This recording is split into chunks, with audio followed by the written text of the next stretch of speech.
Por mucho que cueste en ese momento hacer eso, si te lleva a un buen puerto hay que hacerlo y punto, sin pensar. Ni que estés cansado, ni que te duele el alma, nada. Ni que tengas el corazón roto, hay que hacerlo, punto. ¿Cómo mantienes esa disciplina en momentos en los que la motivación falla? Lo anuncio. Competir no es sano, ni en culturismo, ni en ningún otro deporte. Has hablado antes del posing. ¿Un buen físico puede no lucirse del todo bien si no sabes hacer un buen posing? Trabaja, acción. Mamás, no pasa nada. Su hijo no se está metiendo droga. O sea, la palabrería está muy bien, pero siempre y cuando prediques y actúes, es lo que digo yo. Ahí me valdrá tu palabra. Es que no he tenido tiempo para entrenar, es que no he tenido tiempo para pasarte la revisión. Oye, el día tiene 24 horas, gestiónatelo como quieras. Entonces, bueno, eso de no tengo tiempo, no es que no tengas tiempo, es que no sabes priorizar. En cuanto a la parte interesante, la química, los esteroides, ¿cuál es tu opinión sobre ellos? Uf, joder, vaya pregunta, ¿no?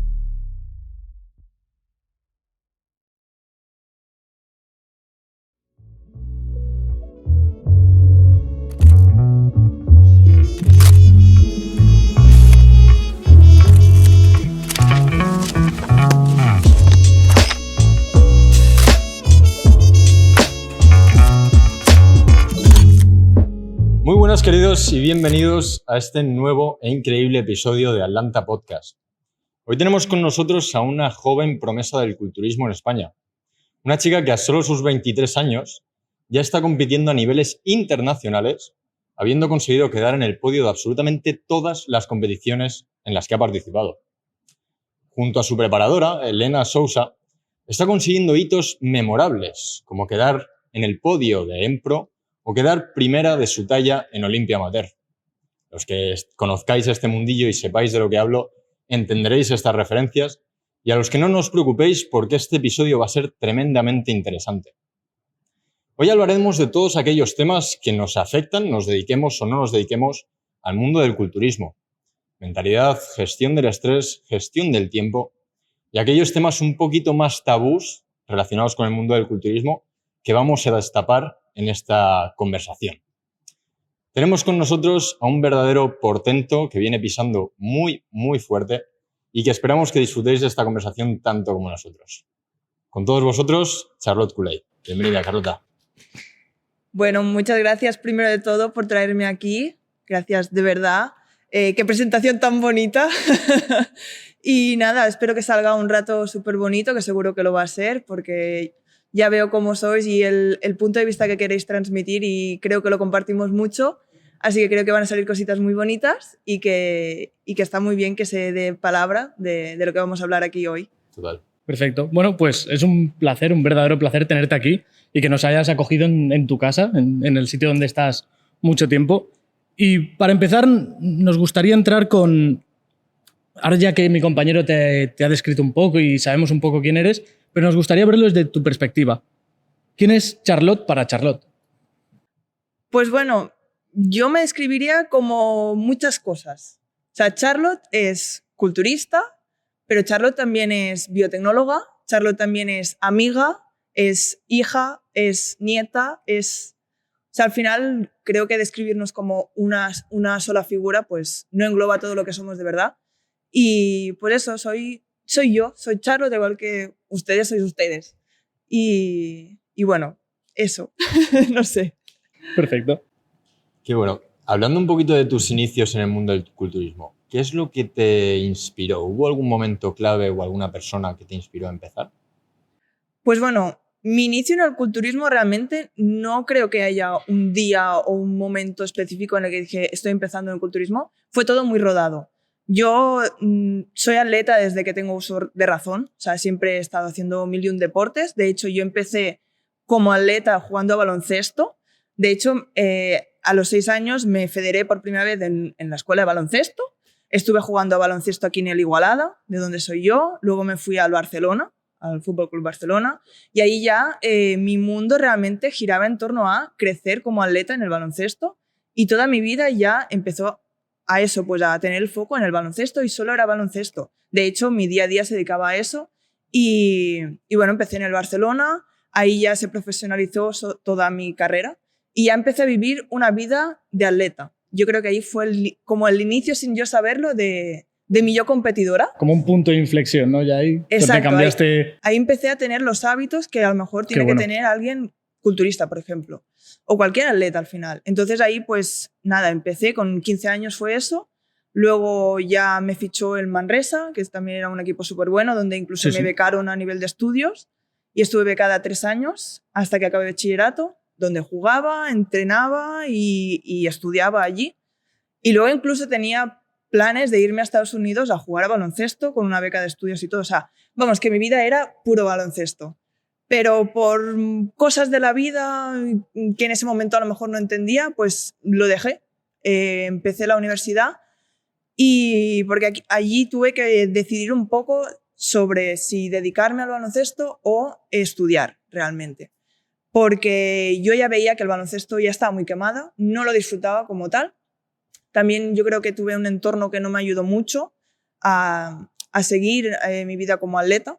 Y al final es algo muy complejo y es muy difícil. Y si no tienes un entorno que te ayude, a no ser que ya estés muy maduro de mente, que yo reconozco que en ese momento no estaba lo suficientemente amueblada como para tirar sola para adelante como atleta, pues es muy difícil hacer decisiones así. Y entonces yo delante mía tenía como la opción de, vale, me voy a Estados Unidos a jugar baloncesto, sabiendo que a lo mejor no me voy a dedicar porque ya estoy quemada y aún no me he ido, o me dedico más a estudiar y a tener como una base y un refuerzo que es el estudio y el tener estudios que al final hoy en día, pues joder, se necesitan y es bastante importante que la gente estudie. Yo lo apoyo mucho, estudiad, por favor. Y entonces al final pues escogí estudiar porque por suerte pues se me da bien estudiar y era una buena alumna. Y entonces decidí hacer biotecnología. Y entonces ahí dejé el baloncesto por completo. Nada, porque yo entrenaba también a equipos, no entrenaba, yo tampoco era jugadora, lo dejé todo. Y allí surgió gimnasio. Lo típico que dices, bueno, pues quiero hacer algo, pues me apunto al gimnasio. Pues al gimnasio. ¿Vale? Yo también en el baloncesto hacía gimnasio, pero obviamente todo enfocado al mundo del baloncesto. Y yo ya era una tía física, que a mí me gustaba, pues yo era muy potentorra, yo jugaba, era muy física, era muy torete, que me llamaban el torete. Sí, de ir... De meter cuerpo, ¿no? Está. Claro. Y eso, empecé en el gimnasio, pero empecé como empezamos todos. Yo también hice el típico error de ir solo a hacer cardio, abdominales y culo, que es lo que las chicas quieren y lo que hacen cuando empiezan el gimnasio. Bueno, es un poco la desinformación, ¿no? Al principio. Exacto. Que... Y más en eso. Ahora, hace 1 año o 2, está habiendo un boom de todo lo que es el culturismo y gracias a Dios pues están aprendiendo muchas cosas y está dando mucha voz, que está muy bien. También el exceso de información a veces es malo, pero bueno, ya creo que hablaremos de esto luego. Pero claro, en ese momento no se conocía tanto esto, ni por redes, ni por ningún lado. Yo me acuerdo de ir al gimnasio y ser la única chica en la sala de máquinas. Y claro, al principio te quedas como... No sé, te sientes intimidada, quieras o no, y porque se ve raro ver a una chica en esos tiempos, se veía como raro. Y obviamente la gente que no entiende de esto te va a mirar mal. La gente que entiende de esto ni te van a mirar, ni te van a juzgar de nada, pero por desgracia hay gente que hace lo contrario. Y nada, y eso, entonces pues empecé a entrenar y me gustaba, pero yo tampoco sabía lo que hacía, ¿sabes? Entonces llegó el COVID. En el COVID hice un montón de clases de body pump por internet. Y ahí empecé a ver un poco y a informarme de lo que era el culturismo y tal, porque seguía chicas por Instagram que competían. Y un día dije, voy a probar de meterme en plan a entrenar bien, porque veía yo que la gente llevaba ahí su rutina, su dieta y tal, y digo, pues lo quiero probar, plan súper random. Y yo que me apunto a un bombardeo, pues al final lo hice. Y de hecho me acuerdo a un amigo decirle, enseñarle una foto de una chica que me gustaba su físico, que ya era una chica de gimnasio, y le dije, mira, yo quiero estar así, quiero conseguir esto. Y mi amigo me dijo, hostia, ¿qué dices? Pero... Y yo que sí. Y pues ahí empezó todo. Qué bueno. Antes nos has comentado que empezaste hace unos años ya con el baloncesto y ya empezaste todos tus hábitos ya relacionados un poco a ser una persona, a ser un atleta. ¿Qué cambios has visto a lo largo de estos años, de la Charlotte de antes a ahora, al día de hoy? Tantos.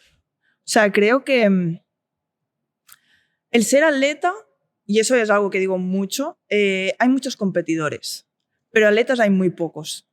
O sea, para mí ser atleta no es solo subirse a una tarima o, yo qué sé, o jugar algún deporte, no. O sea, ser atleta es un complejo. Es tener unos valores y predicarlos y practicarlos, que hay mucha gente que predica y no practica. Entonces, para mí ser atleta engloba un ser, aparte de hacer tu disciplina deportiva, un ser. Y eso es porque cuando tú realmente te dedicas a un deporte, lo vives de verdad, adquieres unos valores implícitos a esa disciplina deportiva. Y hay un montón de ellos, como, yo qué sé, la constancia y disciplina, que ahora se habla mucho de esto. También el control y el autocontrol de uno mismo, el control de la mente, el conocerse.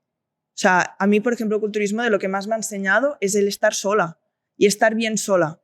El no tener miedo a ir sola por todos lados, que vas a estar de puta madre. Y no sé, sobre todo estos valores. Y también la paciencia. El culturismo es un deporte que te enseña mucha paciencia. A trabajar día a día, que los resultados van a llegar, pero que los buenos resultados... Es largo el proceso. Es muy largo, muy largo. Y hay que tener paciencia y todo va a llegar. Y es muy bonito. O sea, el camino, cuando lo vives, de verdad es muy bonito. Entonces, ser atleta para mí es todo eso.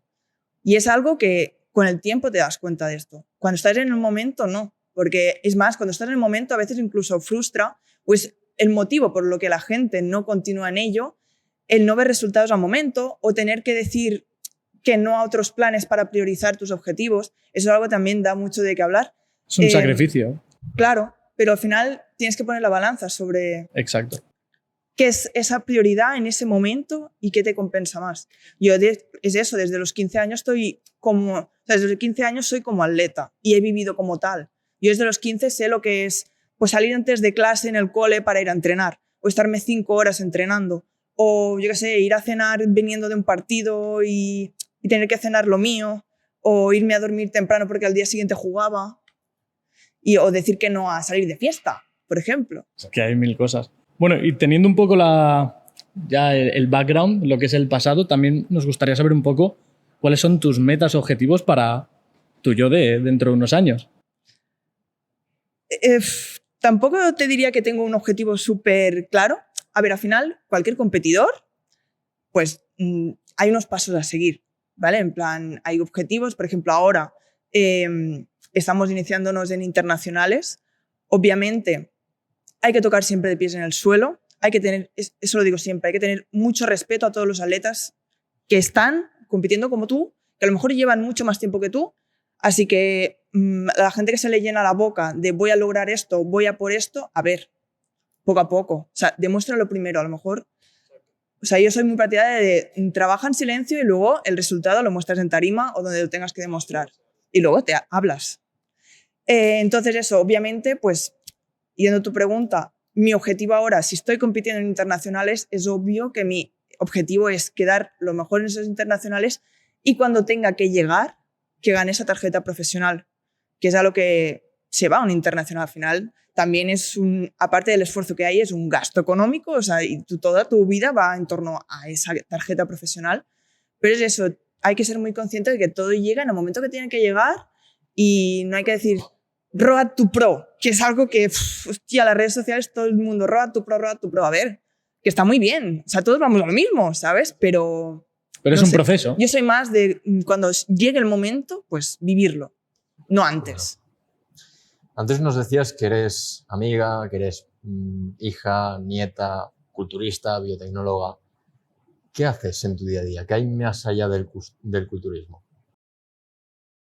A ver, sí que es verdad que sobre todo el culturismo es un estilo de vida. O sea, es un deporte que yo digo, por ejemplo, cuando juegas a baloncesto, pues tú tienes tus entrenos, tu partido y ya. Pero el culturismo no. O sea, el culturismo es desde que te levantas hasta que te duermes. Incluso durante la noche. O sea, el descanso también es súper importante. Entonces, es un estilo de vida. Con ello puedes hacer dos cosas. O eres persona, que entonces englobas lo que es vivir, o te cierras y solo eres culturista. Para mí es un error solo centrarse en el culturismo, porque la fase competitiva tiene un principio y un fin. Pero luego cuando se acaba, ¿qué?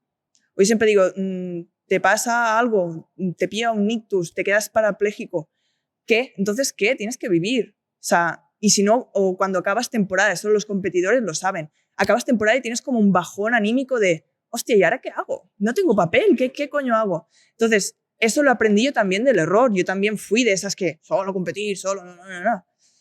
Y con el tiempo y con la experiencia ves eso, que eres más que un competidor. Y al final eres feliz haciendo lo que haces cuando entiendes eso y empiezas a vivir. Claro. Entonces, por eso digo, soy muchas cosas aparte de competidora. Porque yo me levanto, hago mi cardio, hago mis comidas, no sé qué, pero luego me voy a mi trabajo, que soy biotecnóloga en una empresa de alimentaria. O sea, no tiene nada que ver con el culturismo. Y allí soy la Carlota biotecnóloga. Obviamente va implícito en mí el ser competidora y es eso, o sea, son unos valores, un carácter, un todo. Una forma de vida. Exacto. Pero no me cierro a vivir. O sea, tengo mi trabajo, luego vengo, voy al gimnasio, me voy a casa y tengo pues a mis amigas, a mi abuela, a mi madre.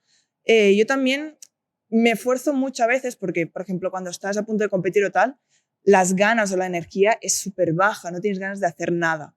Pero yo en algunos momentos incluso me he obligado a decir, oye, voy a ver a mi abuela. Porque lo que ganas a nivel personal de eso te vale mucho más que estarte en la cama. Que a lo mejor no te viene de gusto, pero al igual que a veces no me viene de gusto entrenar, pues no me viene de gusto coger el coche e irme media hora hasta ver a X persona. Pero sé que eso me va a hacer bien, tanto el entreno como ver a esa persona. Entonces, haz el esfuerzo. Y luego cuando acabe es que el sentimiento de decir, hostia, suerte que lo he hecho, tío.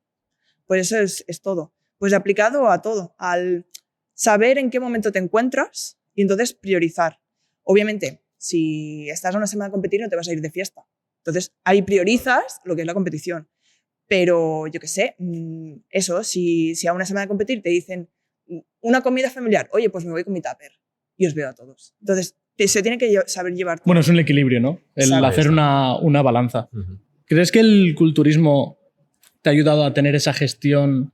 Bueno, todo lo que te aporta el culturismo, ¿crees que también lo puedes aplicar en todo lo otro? En tu día a día. Es que yo creo que es la clave del culturismo. O sea, lo que más te enseña el culturismo es eso. O sea, los valores que...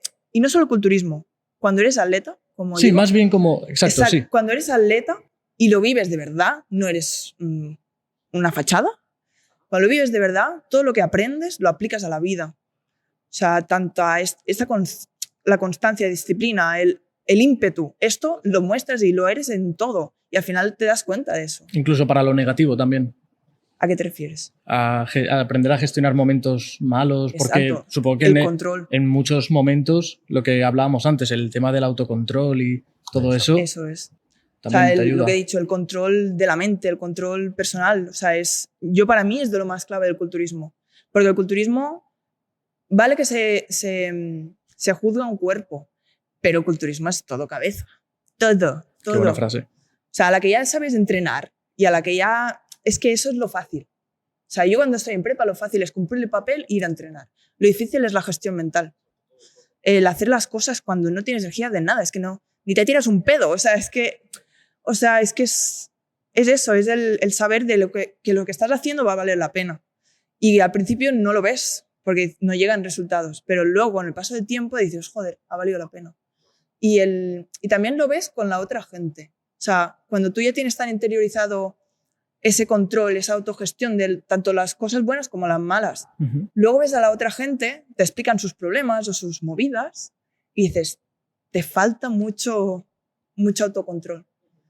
Y es algo que yo, por ejemplo, he aprendido haciendo deporte. Hay gente que lo puede aprender de 1000 maneras, formándose, leyendo, yendo a academias, no sé. Bueno, a mí todo el tema este de la mente, evidentemente nos interesa muchísimo y luego lo vamos a tocar, vamos a profundizar en ello. A mí sí que me gustaría preguntarte qué es lo que más disfrutas en tu día a día, haciendo todo esto que haces, qué es lo que más disfrutas y por otro lado, ¿cómo sería un día perfecto para ti? Yo creo que disfruto todo el día a día. O sea, el como tener una estructura en mi día y a veces sin necesidad de estructurármelo. Es decir, yo soy feliz levantándome a la hora que mi cuerpo me levanta y haciendo mis hipopresivos, luego haciendo mi cardio, haciendo mi comida, yendo al gimnasio, tranquila. Lo que más disfruto es la tranquilidad. el ir tranquila, sin prisas, porque también en mi día a día voy muy ajetreada. Entonces, por ejemplo, el fin de semana es como, yo no necesito más que ir tranquila y estar en casita comiendo en mi plato y hasta no ir de tupper, por ejemplo. Y yo creo que un día perfecto en mi vida es hacer lo que hago, pero con la tranquilidad, sin el tiempo en el culo, que digo yo. ¿Seguirías trabajando en un día perfecto para ti? Yo creo que, a ver, yo siempre he dicho que si tuviera mucho dinero, trabajaría en algo, ¿vale? Porque o sea, lo que he dicho, el ímpetu, la ambición, es algo que al final es de carácter, o sea, es innato, ¿vale? A diferencia, por ejemplo, que la disciplina, yo creo que es algo que se trabaja, la ambición es algo que se lleva muy dentro, ¿vale? Entonces, lo aplicas a todo. Entonces, lo aplico tanto en el culturismo como en la vida profesional. Entonces, para mí, estar en el trabajo y conseguir cosas, a mí me da un subidón y me encanta. Por muy malo que sea esa semana, cuando al final sale un problema y lo solucionas, para mí es orgásmico, el sentimiento de decir, ¡buah, lo he hecho! Entonces, creo que por mi actitud buscaría algo que me diera esa adrenalina, ese momento de euforia de conseguir algo. Claro, es verdad que con el culturismo pues ya tengo ese algo, ¿sabes? Hay gente que no, que solo trabaja y no está en un trabajo, por ejemplo... Quizá con los hobbies tienen un poco esa sensación. Sí, que tienen como una vida llana, entonces no tienen nada ambicioso. Yo no podría, por ejemplo. O sea, entonces pues me buscaría o continuaría trabajando o me enfocaría solo en culturismo en mi caso, no sé. Qué bueno. Has hablado hace un momentito de la disciplina, entonces vamos a empezar a entrar un poco ya en materia de todo esto, que nos encanta. Quería preguntarte el tema de cómo llevas las comparaciones en el tema del culturismo. No solo en el culturismo, sino que estamos en una época donde todo el mundo está con el Instagram y está mirando la vida de las otras personas que va muy bien y te ves a ti y dices, uy, pues mi vida no va tan bien. En el culturismo, que es algo más visual incluso, creo que se ve muchísimo el ver a otras personas y decir, uy, este físico me gusta, como has dicho tú, yo quiero estar así. ¿Cómo lo llevas ahora? Pues creo que ha cambiado mucho mi punto de vista en cuanto a ello. Por ejemplo, cuando empecé que dije, quiero estar como esta chica. Tú no sabes cómo está esta chica. O sea, es una foto de Instagram, cosa que todos son retoques. Obviamente vas a colgar la foto que mejor sales, pero a lo mejor es la foto número 500 que se ha hecho. Entonces, empezando por ahí, eso, o sea, todo es a través de una foto, todo es fachada. Entonces, Instagrams ni todas estas cosas sociales no nos tenemos que creer ni la mitad. Y eso es un error que hace mucha gente. Luego, por otro lado, las comparaciones siempre son malas.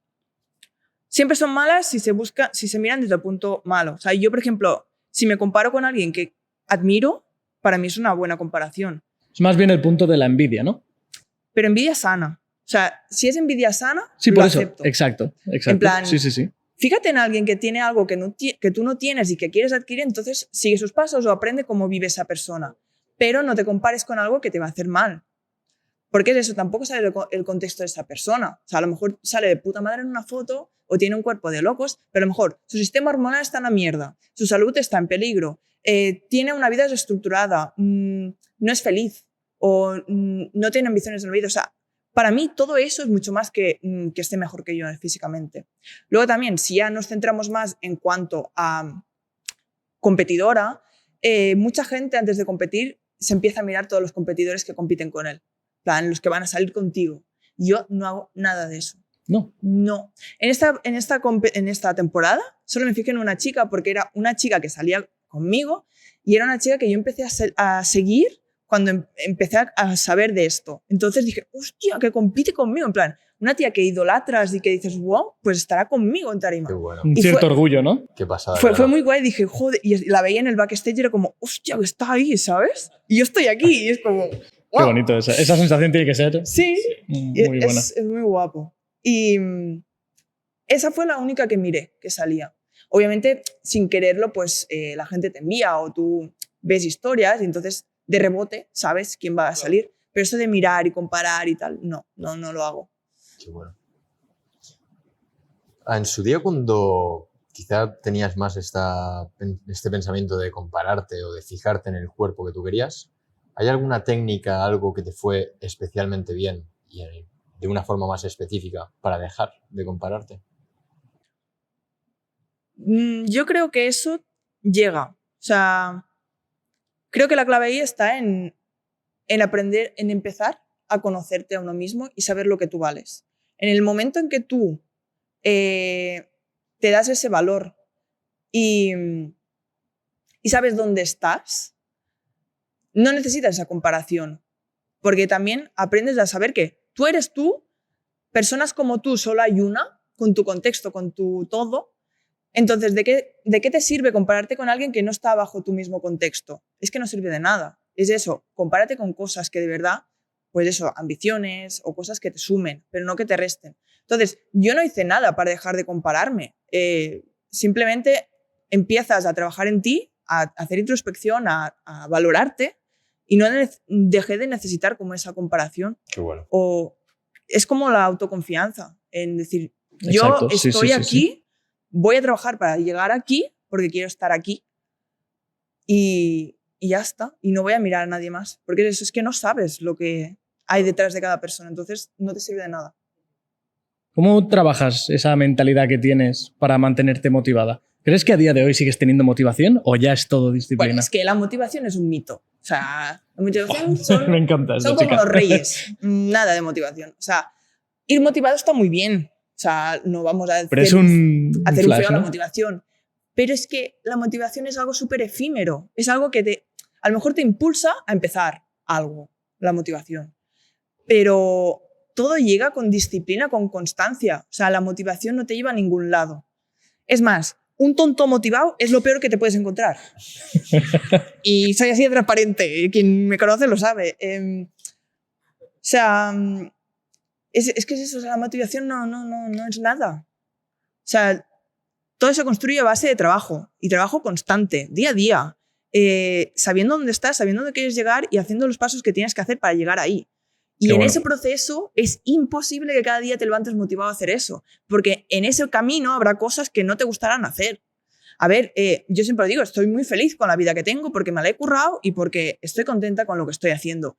Pero yo también tengo mis días que me levanto y digo, a las 4:30 de la mañana, que es cuando me levantaba yo, los días de cada día cuando estoy en prepa, ¿tú te piensas que a mí me gusta levantarme a las 4:30 de la mañana y habiendo dormido a lo mejor 4 horas y sabiendo que me queda un cardio de 1 hora? Luego vete a trabajar 8 horas, si acabas a la hora. Luego vete a entrenar 2 horas, haz otra hora de cardio, llega a casa, prepara las comidas.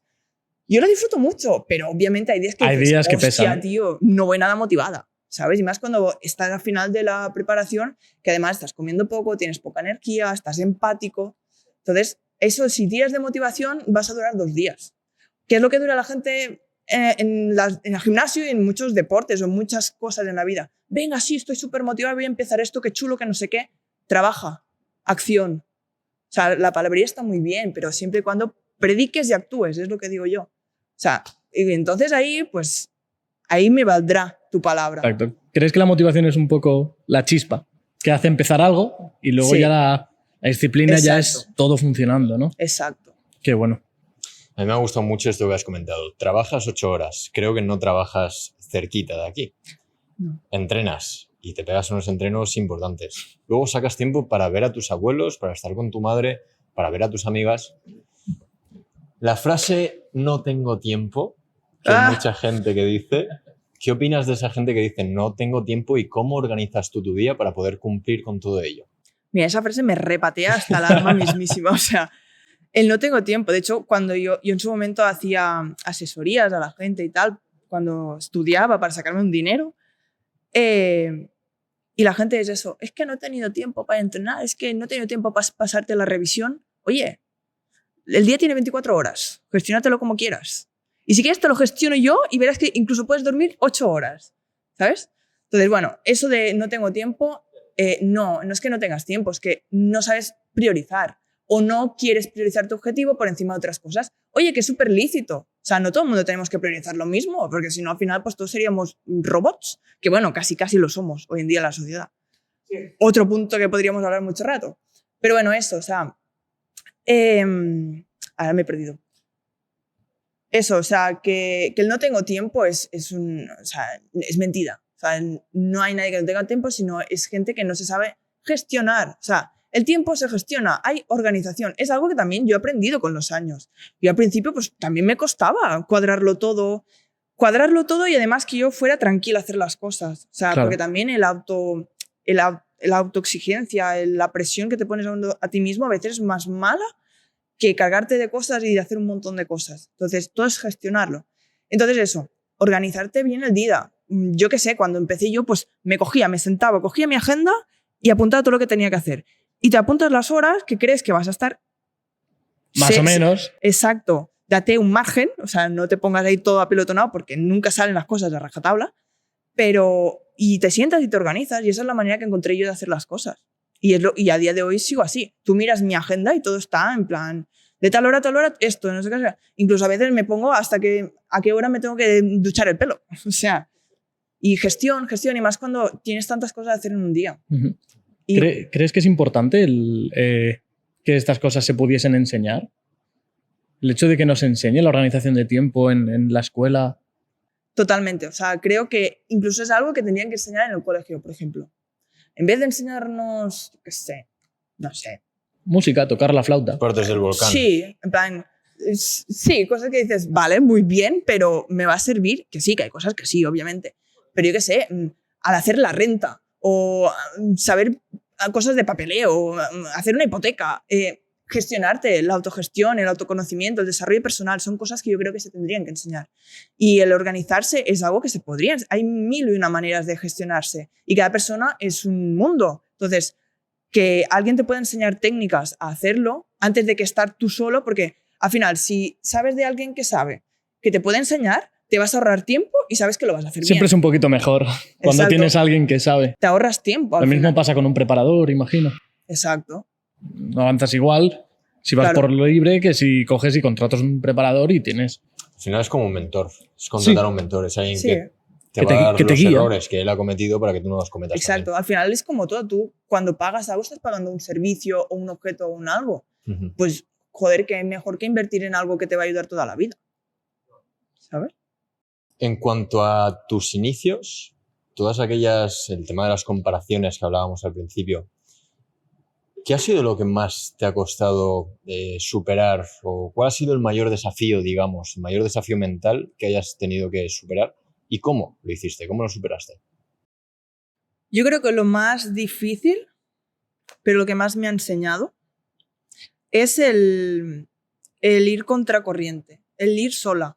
¿Vale? El saber que estás haciendo algo que no es lo normal o lo común y aún así ir para ello. O sea, yo cuando empecé en el culturismo y decidí competir, en ese momento sí que es verdad que tenía una pareja que me apoyó porque estaba iniciándome como yo, pero justo cuando empecé a competir en NPC ya no estaba con esa persona, entonces yo estaba sola, que no estaba sola porque lo que digo, continué siendo amiga, continué siendo hija, nieta, entonces tenía ese apoyo como Carlota, pero no como Charlotte culturista. Entonces, no me sentía entendida ni comprendida. También cuando empiezas en esto, pues no conoces a gente del mundillo y empiezas desde cero. Entonces, yo creo que lo más difícil fue esa gestión de decir, estoy haciendo las cosas sola. Y también el miedo que tienes en ese momento de decir, estoy sacrificando muchas cosas por esto, no sé si va a valer la pena. Y eso es así, dudas, y la gente que se piensa que no se duda es mentira. O sea, hay muchos momentos de decir, ¿vale la pena todo lo que estoy haciendo? Cuando te lanzas a la piscina, te lanzas al vacío y dices, Y no ¿dónde tienes, estoy? No tienes nada. Pero Y, es lo bonito también, ¿no? Es lo que Claro. te da un poco la magia de eso, Sí. de decir, a ver qué hay. de hecho, yo creo que todo lo que se hace con miedo es bueno. Buena señal. O sea, cuando se inicia algo con miedo es buena señal. Qué una No sé, reflexión. a niveles de experiencias, todo lo que ha empezado con miedo ha acabado bien. Siempre y cuando haya un trasfondo y un feedback de raciocinio y de saber lo que estás haciendo. A ver, no vamos aquí a tirar por un acantilado. Pero Al final yo es algo que, en mi caso particular, yo es algo que trato mucho con mis clientes. El hecho de que tus objetivos te den miedo. Creo que cuando tus objetivos no te dan miedo es porque sabes que los vas a cumplir y por lo tanto no tienes esa sensación de esfuerzo, de superación diaria. Cuando te da miedo es cuando dices, tengo que seguir trabajando. Hay que tengo currárselo. Ahí está. Sí, sí, Tengo que sí. superarme, si no, no voy a conseguirlo. si no hay miedo es algo cómodo. Sí, exacto. O sea, está dentro de tu zona de confort. Exacto, y hay que Entonces, salir de ahí siempre que se pueda. Porque al final, cuando todo el mundo se queda en su zona de confort, sea, si no sales de ahí, no llegas a ese punto donde tan poca gente llega. Muchos objetivos, obviamente la gente se pone objetivos grandes y te pones éxitos y metas que a lo mejor muy pocos llegan. Entonces tienes que estar dispuesto a hacer lo que muy pocos están dispuestos a hacer. Y hay que sacrificar muchas cosas que otros no harían.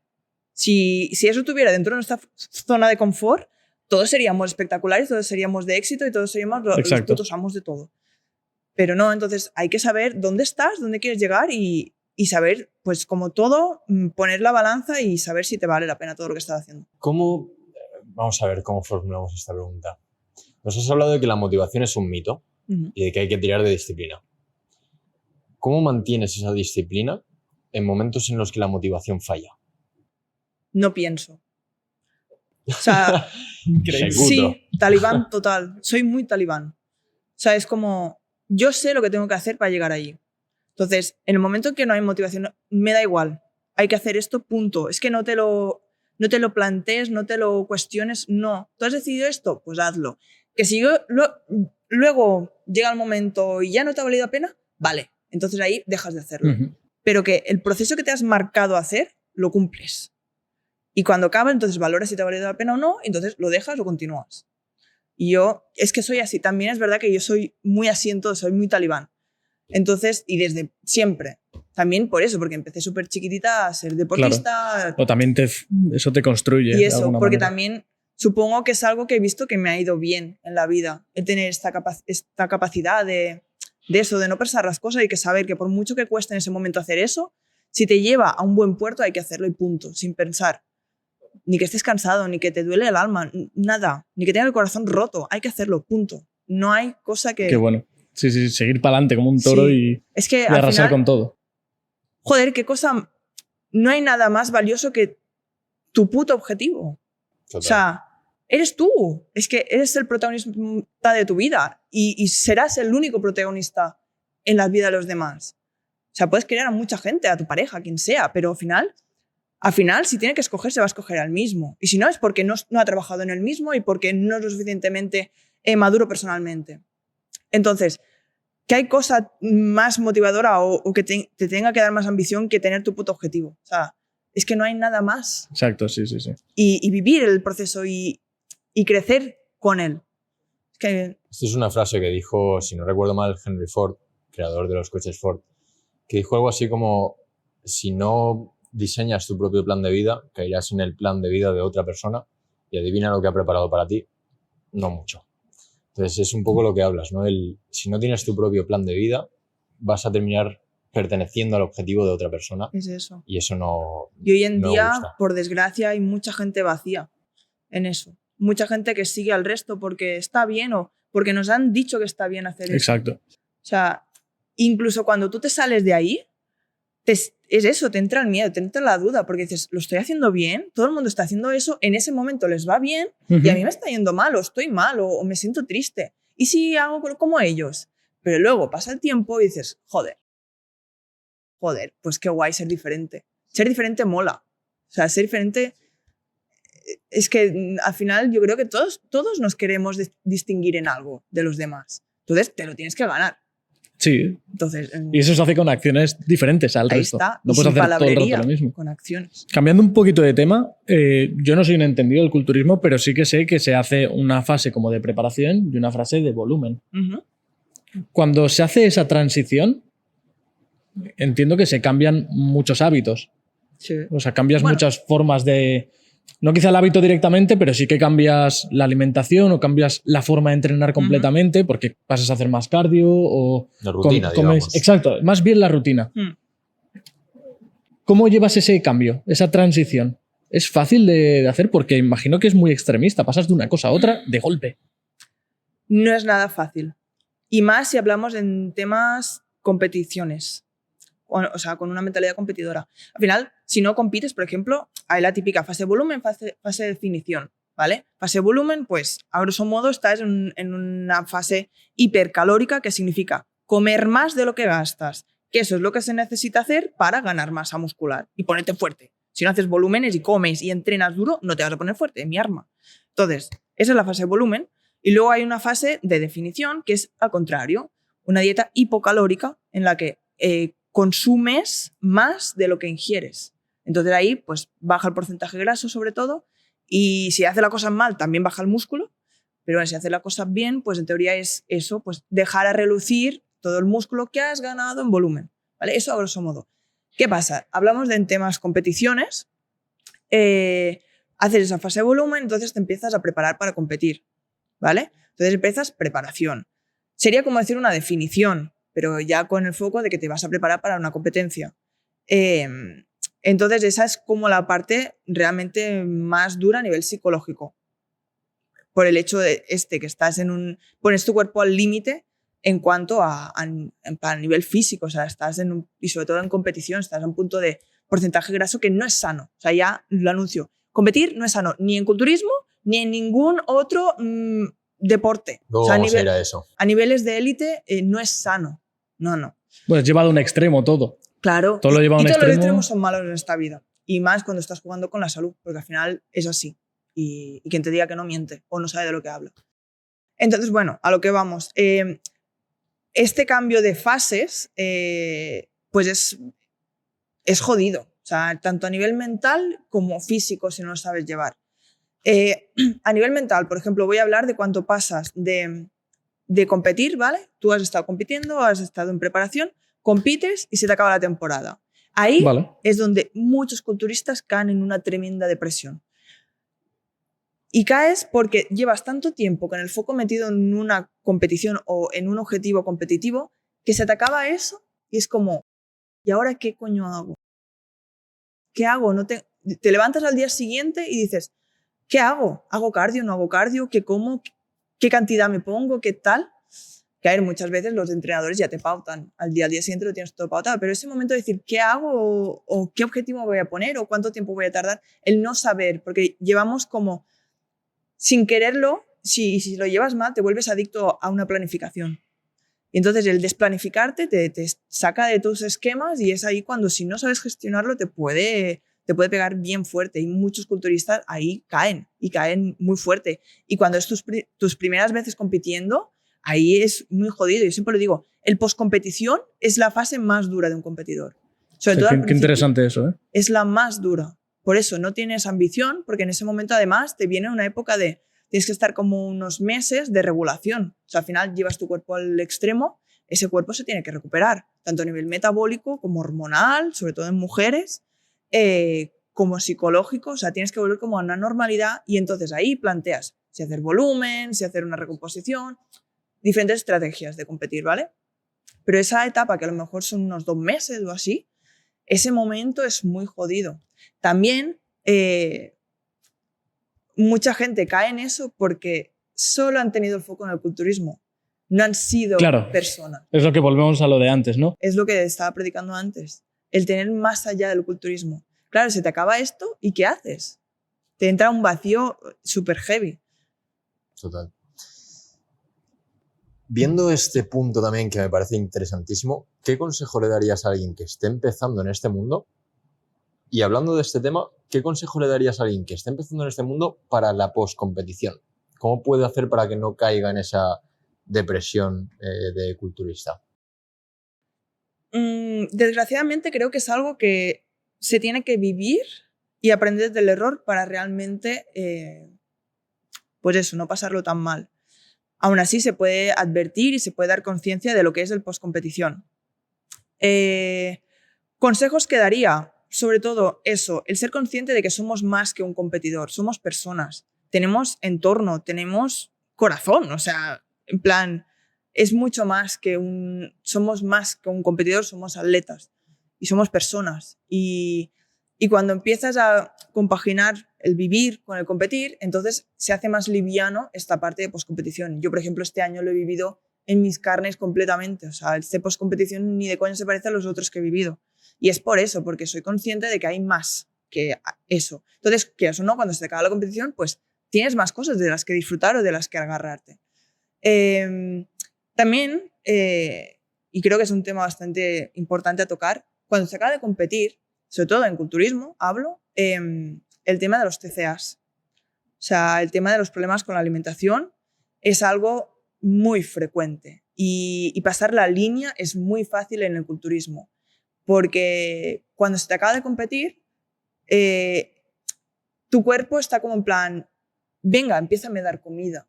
Sí, ya Entonces, no tengo obligaciones ya. Claro, Dame todo. Y la realidad es que te entra una ansiedad por la comida muy fuerte.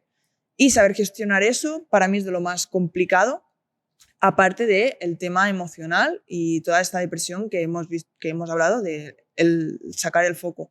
Pero las ganas de comer, ya no es de guarrear, que digo yo, es ganas de comer, que te comerías 1 kilo de verduras, porque es que has llevado tu cuerpo tan al límite que solo quiere comer, comer, comer, comer. Y frenar eso es solo ser consciente. Decir, me está pasando esto, porque además fisiológicamente lo notas. Tú cuando empiezas a comer, y es muy heavy, se te empieza a acelerar todo. Te sientes el corazón aquí, te entran como unos calores, y es porque fisiológicamente, porque al final es una respuesta fisiológica y no es más que eso, todos son hormonas y metabolismo. O sea, es eso, y creo que este es el punto, el saber que todo es fisiológico. Y cuando tú eres capaz de controlar eso y decir, me está pasando esto, ahí sabes frenar. Y ahí vas a decir, pues entonces en ese momento, pues, o te coges y te vas de casa para no ver la nevera, te vas a ver a tus abuelos, por ejemplo. Entonces, 2 por 1, ¿sabes? Te sacas ese mal hábito y te vas a crecer en algo personal. O yo qué sé, te vas a casa directamente o te haces una Coca-Cola o yo qué sé, en plan, para no llegar a ese punto de decir, voy a comer por ansiedad, no porque realmente me venga bien. No estoy vendiendo tampoco el no comer. No, estoy vendiendo el no comer con ansiedad. Es algo súper diferente. Hemos hablado antes de que están los modos de estar compitiendo y luego tu otro yo de estar ya con tu familia y todo esto. ¿Tienes algún hábito, algún ritual, por así decirlo, que te haga entrar en ese modo de competencia? Decir, full focus, y estoy completamente a eso. ¿Tienes algo en concreto o es simplemente que puedes ir oscilando entre los dos como quieras? Es que el hecho de que yo esté con mi familia no me quita estar focus, ¿sabes? O sea, yo, por ejemplo, mi abuela de tener normalizadísimo que yo venga con el tupper a casa. Yo he estado con comidas familiares así y así con el tupper. Mucha gente no puede ir con tupper a comidas porque solo por la ansiedad que le entra al ver a otra gente comer ya lo pasan muy mal. Yo, por suerte, controlo mucho eso. Es lo que hablamos. Pues es un control mental grande. Sí, y más con los macarrones de la abuela, imagínate. Claro, los macarrones de la abuela, la tortilla de patatas y yo con mi merluza y espárragos. Hostia, pero sí, es complicado, ¿eh? Y yo feliz de estar con mi abuela o con mi primo o es con que al mis final tías. Valoras más eso en sí, lo otro pasa a ser algo secundario. Empiezas a valorar que la comida se queda en segundo plato siempre. Qué bueno. Y es eso. Entonces, yo creo que el hecho de compaginar tanto esto no me hace decir, estoy focus, ahora no. No, siempre estoy focus. Porque es eso. Mi objetivo no se centra solo en un camino, sino que es todo junto. Qué bueno. En este ratito hemos visto que eres una persona con una disciplina tremenda. De hierro. Tremenda. Eres una mujer enfocada en sus objetivos, exigente, que quieres llegar a tu mejor versión, no solamente como atleta, sino como persona. ¿Crees que alguna vez te has exigido más de lo que tú realmente puedes dar siendo humana, siendo persona humana? ¿Crees que alguna vez te has exigido más de lo que tus propias capacidades están dispuestas a dar? Sí, completamente. Y creo que es un error muy común cuando tienes estas características, cuando eres exigente, cuando quieres hacer bien las cosas, cuando tienes mucha ambición, tu principal enemigo eres tú. Más en un deporte que es el culturismo, que estás solo muchas veces. Y tu cabeza es tu peor enemigo y a la vez tu mayor arma. Entonces, yo he tenido momentos de querer abarcarlo todo, el jugar a ser superwoman y que no, que somos personas. Entonces, con el tiempo empiezas a saber gestionar eso, a saber que hay momentos en que te toca ser más persona a lo mejor que un talibán, ¿vale? Que eso no significa desenfocar tu foco, ¿vale? O sea, lo que digo, el mundo no es blanco o negro. hay muchos grises. Entonces, por ejemplo, yo ahora estoy en un parón de unos 2 meses antes de volver a prepararme. Ahora es el momento de pues, estar un poco más relajada, hacer más planes. Oye, que si un día pues, el tupper se me retarda 1 hora, no pasa nada. Ahora, cuando toca estar en preparación, ahí sí que ahí no hay fallo. Pero es valorar el momento en el que estás y entonces priorizar eso.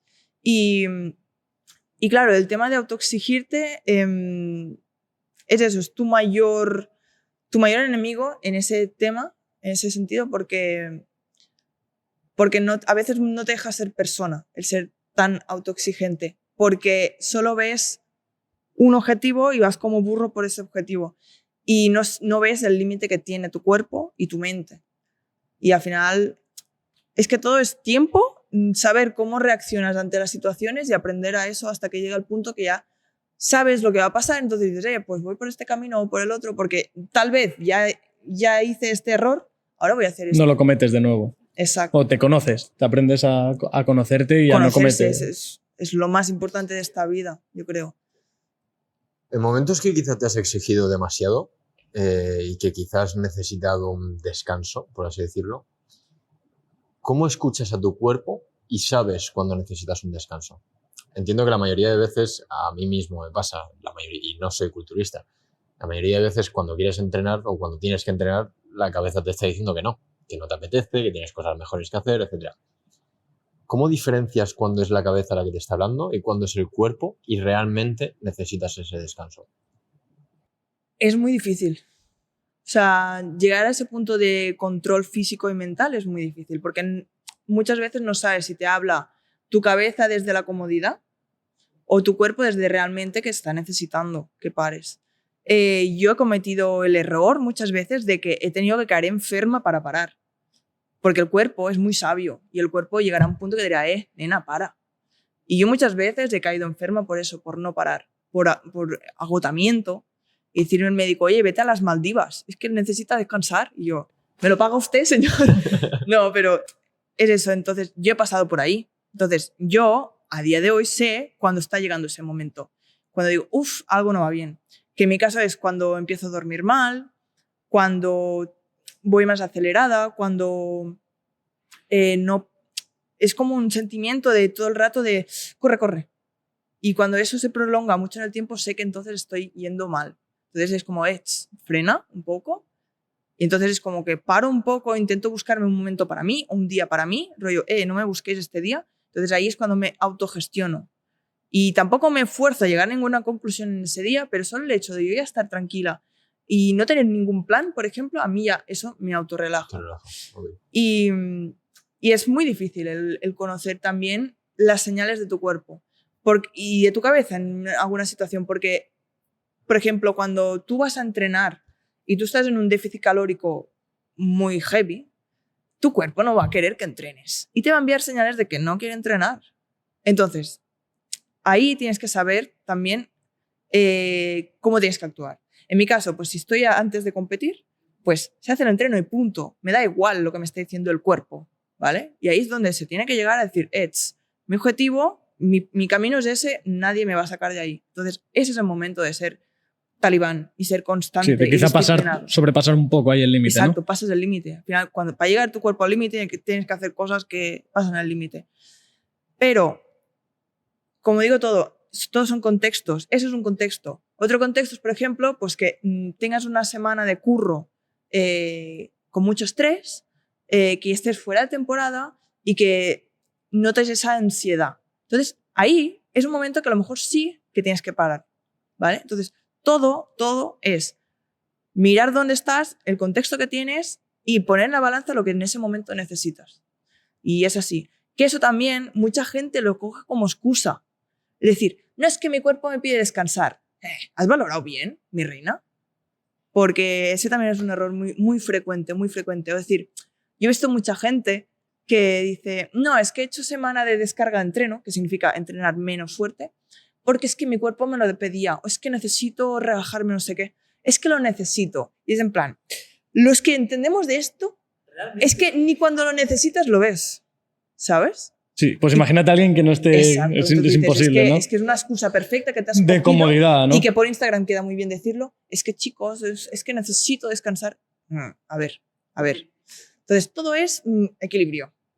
Hemos visto que eres una persona con unos valores, con una actitud que digna de envidiar. Gracias. Y me gustaría hacerte una pregunta un tanto peculiar y es, si pudieses dejar un legado, tanto en el culturismo como tú como persona, ¿qué te gustaría dejar como legado? Yo creo que es la manera de vivir y de encarar la vida. Es algo muy superfluo, pero yo creo que mi legado sería el predicar los valores que estamos hablando aquí hoy y que la gente empiece a vivirlos, no solo a hablarlos, que empiecen a practicarlo, que es eso, poco hablar y más actuar. Y creo que todo lo que estamos hablando aquí hoy son realmente la clave de poder llegar a vivir una vida feliz. Que, a ver, felicidad lo cojo con muchas pinzas y comillas, porque para mí la felicidad es, no sé, o sea, no se puede estar feliz todo el rato para mí. Pero más que nada la tranquilidad, el vivir tranquilo y el disfrutar de tu día a día, o sea, ser feliz con lo que haces, es que es la clave de todo. Y eso lo empiezas a ver y a ver reflejado cuando tienes unos valores que van contigo implícitos. Y es eso, el valorar las pequeñas cosas, lo que digo. Yo, el fin de semana, sin ir con el tiempo en el culo, comiendo mi comida en el plato, calentita, sin el tupper, por ejemplo, y yendo tranquila y ver a mi familia o ir a entrenar, no sé qué, yo con eso soy más que feliz. Es que no necesito más. No, el no tener problemas, tener la mente tranquila y en paz, para mí es todo. Y luego, obviamente, tener ambiciones y luchar por ellas. No necesito dinero, algo súper wow, no. Y yo creo que el vivir así, creo que sería mi mayor legado. Yo, de hecho, siempre digo que yo, por ejemplo, no soy muy niñera. No, los niños, les caigo muy bien a los niños, pero a mí no. Pero a ti Es los que, niños no. no soy la típica que dice, Un poco apartado. ¡ay, bebé! No. O sea, pero a mí lo que me encantaría es formar una familia y poder transmitir todo lo que yo he vivido y esos valores, crecer una familia con ello. Y yo por eso siempre digo que quiero tener una familia y esa sería como un poco la forma de dejar mi legado, el educar, porque también creo que es algo que se está perdiendo mucho, la buena educación y educar con valores. Qué bueno. Qué guay, qué chulo. La verdad me gusta mucho. Es un legado que es distinto, digamos. Es bonito, es a lo bonito. que la gente quiere hacer y me gusta muchísimo. Muy respetable. Gracias. Vemos aquí varias medallas, trofeos. Ojalá. Tienes muchas cositas para el poco tiempo que llevas dedicándote a este sector. Y quiero que introduzcamos un poquito más lo que es el culturismo de una forma más técnica, por así decirlo, para las personas que nos puedan ver que le interese este mundillo. En primer lugar, nos gustaría hablar sobre las distintas categorías. Tú nos has comentado antes de empezar a grabar, nos has comentado que perteneces a la categoría Bikini Fitness. Entonces, contarnos un poquito, entender cuáles son estas distintas categorías que hay y dentro de cada categoría, qué es un poquito lo que se evalúa en el físico. Vale, pues en el culturismo, tanto en hombres como mujeres, hay diferentes categorías. En cuanto a femeninos, tenemos Bikini Fitness. Bueno, inciso, también depende mucho de la federación. Hay diferentes federaciones dentro del culturismo. La mía es NPC, ¿vale? Que es la que hoy en día tiene como más auge y más popularidad. Entonces, también, dependiendo de la federación, encontraremos algunas categorías distintas, aunque la mayoría coinciden. Entonces, NPC tenemos en la liga femenina, pues tenemos Bikini Fitness, que es mi categoría. Así, a grosso modo, se busca una línea estética, femenina y musculada, pero sin excederse en cuanto a musculación y condición. Sobre todo se busca lo que sería el reloj de arena. Una figura ancha de arriba, amplitud clavicular, que lo conseguimos sobre todo con desarrollo de los hombros y un buen desarrollo de glúteo y de cadera. Y eso, y aparte también se tienen en valor muchas más cosas sobre la tarima. También es algo que se tiene mucho en cuenta la esencia, el cómo tu presencia en el escenario, lo que transmites. Entonces es como un conjunto. Luego también tenemos otras categorías, ya pasaríamos al wellness, por ejemplo. Una categoría donde se busca una descompensación en el tren inferior. O sea, son chicas básicamente que tienen más desarrollado lo que sería la pierna en general y el glúteo. Y en comparación a la parte superior, pues se ve una descompensación. Luego también teníamos figure, que serían chicas ya con un desarrollo muscular mucho más elevado, tienen mucha más madurez, por decirlo de una manera, y la condición también es más extrema. Entonces, así hablando coloquialmente, están como más fuertes y se ven más duras y rocosas.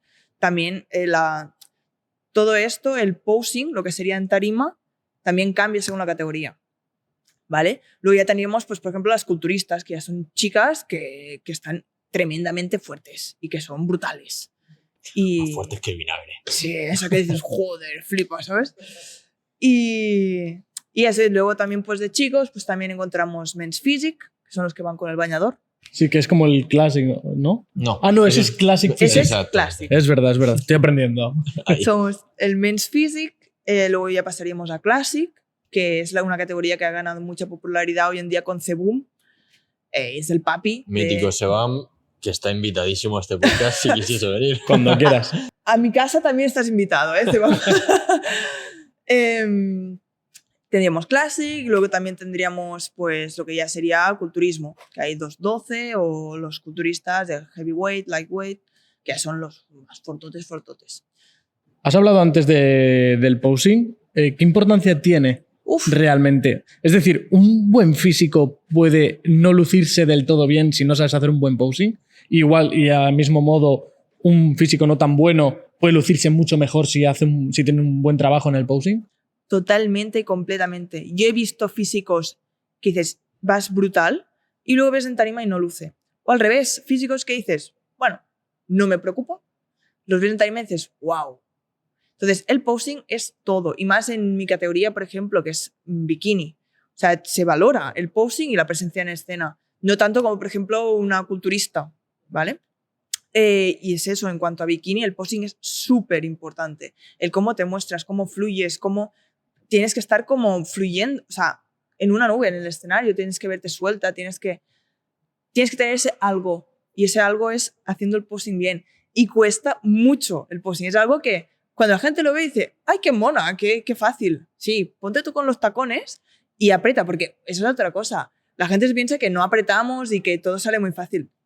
No. O sea, tú ahí te estás muriendo, apretando y pensando en cómo poner. Todo también es efecto visual. O sea, tú juegas, o sea, todo es, juegas con las perspectivas, con lo visual. Yo qué sé, si tienes pues un hombro más grande que el otro, pues lo vas a poner de una manera para que el juez te vea compensada. Más o simétrico, ¿no? ¿no? La cadera, por ejemplo, la cadera es genética. Tú si tienes una cadera ancha, pues la tienes y no puedes hacer nada. Entonces vas a jugar con lo que es el efecto visual y la estética visual para esconder esa cadera ancha. Entonces, es súper importante. Y un montón de chicas que tienen malos físicos o físicos no tan buenos y que después ganan, pero porque no las puedes dejar de mirar en tarima.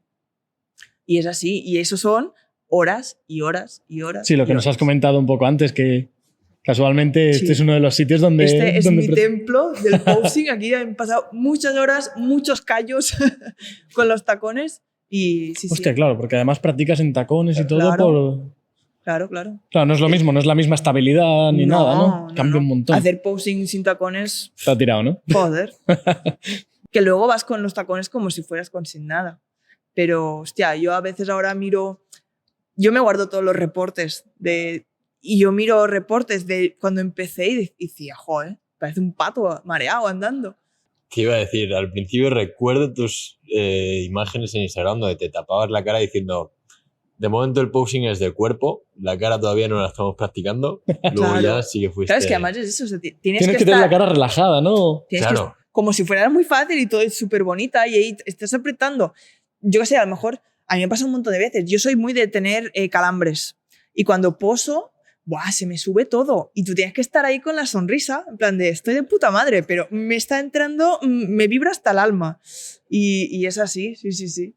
Qué bueno. Hablando rápidamente del tema de descargas, definición, volumen, antes nos has dicho, por ejemplo, que la definición consumes menos de lo que realmente estás al Consumes revés, ¿no? más de lo que Ingieres- estás ingieres ingiriendo. menos de lo que estás consumiendo. De esa forma pierdes grasa, intentas no perder el músculo que sí que has generado durante el volumen.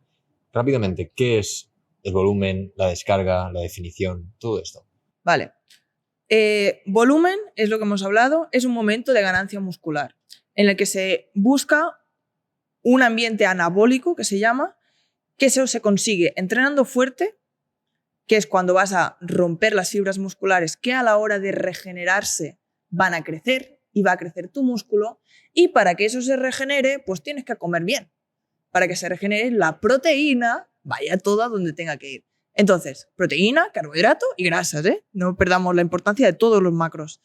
Bueno, nada. Y resumiendo, volumen es comer más para tener asegurado esa ingesta que tú necesitas para que cuando tú entrenes y tengas que mejorar esa recuperación y ganar esa masa muscular, pues que tengas la suficiente comida como para que eso ocurra, que ganes esa masa muscular.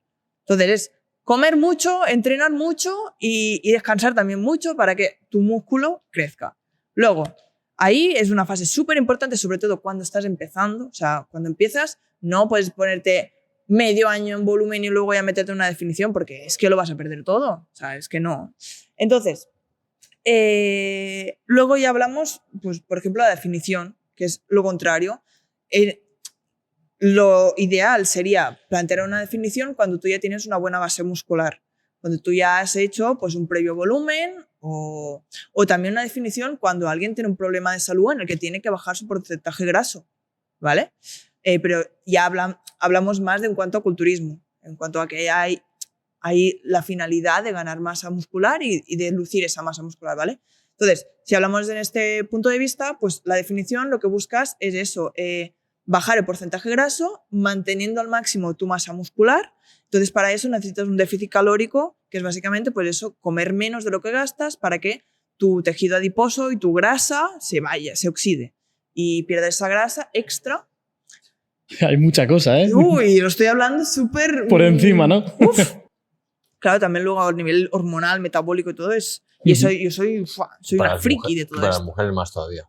Claro, el sistema hormonal de Porque mujeres, luego está lo hormonal y todo, que ahí a se mí me nota. encanta la endocrinología, la farmacología, todo eso me encanta. Además, yo estudié mucho de esto y me encantaba. Claro, tienes todo... Eso te iba a preguntar. La biotecnología al final tiene mucha relación con lo que tú haces, con el culturismo en sí. Sí, o sea, también biotecnología es una disciplina súper amplia y que tocas Claro, muchos temas. Entonces, obviamente, tú lo puedes enfocar hacia donde tú más te interese. Pero yo me acuerdo estar, que de hecho coincidió cuando estuvimos juntos en la universidad, yo me recuerdo estar haciendo farmacología o fisiología humana y empezar en el mundo del culturismo y muchas cosas las relacionaba con el culturismo. Esto es algo que yo quiero recalcar. Carlota y yo nos conocemos desde hace tiempo ya.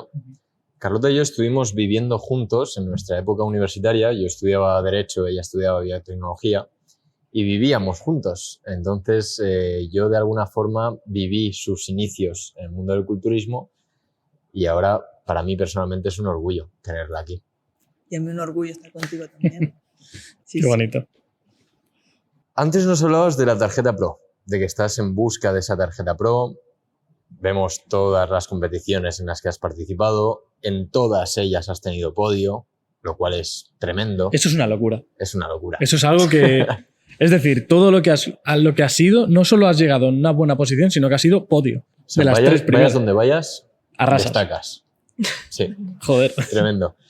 Ante esto nos gustaría preguntarte qué supone la tarjeta Pro, qué implica ser profesional del culturismo, qué beneficios tiene, etcétera. A ver, a nivel profesional, el obtener tu tarjeta profesional, tu carnet profesional, eso te proporciona la posibilidad de entrar en la liga profesional, donde tú ya solo competirás con gente que ya ha ganado su previo carnet profesional. Entonces es la IFBB Pro League, ya estás en la liga de los profesionales. Y ahí es donde hay los campeonatos más guapos, el Olympia, el Arnold, campeonatos que ya no son amateur. Es como que pasas, yo digo, de segunda a primera. Ok, es la liga más alta de todas. Sí, y al final es como... Sería como el punto de inflexión de decir, vale, voy a empezar a creerme que me tengo que empezar a focalizar más en esto o a intentar dedicarme más a esto. ¿vale? Entonces, a nivel profesional, eso. También es un momento que mucha gente, y eso es algo que no se habla mucho, cuando gana su tarjeta profesional, a muchos competidores se le acaba su carrera profesional, porque el mundo profesional es muy complicado. Y yo lo sé porque yo me he rodeado de gente que está en ese mundo y que lo conoce desde dentro.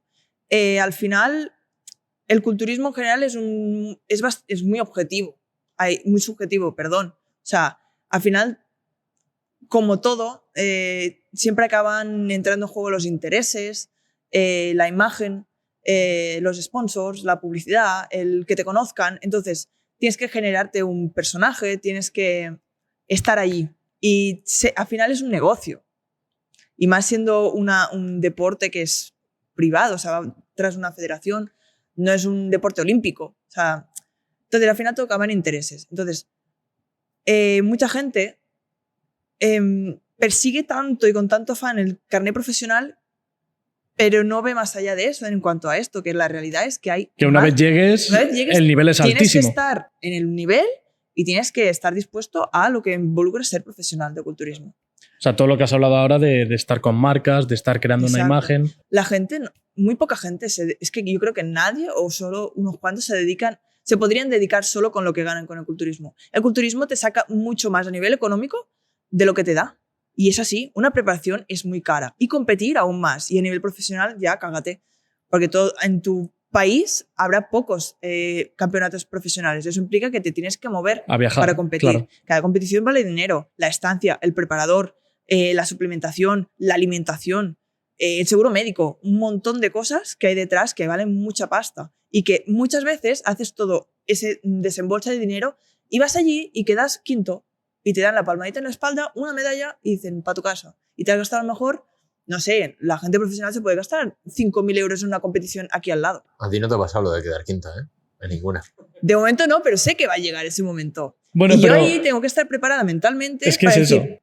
¿esto puede pasar? ¿Qué es eso lo que te iba a decir? Mentalmente no te veo que vas a llegar a una quinta posición y vas a decir, no. No, exacto. He llegado a una quinta posición, qué no, mal. Porque también tengo la suerte de que mi preparadora, que es más que una preparadora y le tengo mucho aprecio, es algo que ella me ha enseñado mucho y que me ha hecho ver mucho el ser consciente de esto, de que no todo es tan bonito y de que pasa eso, que sobre todo en bikini. Bikini es una categoría que a una semana puedes quedar décima y te vas a otro campeonato con otros jueces y les gustas y quedas podio o primera.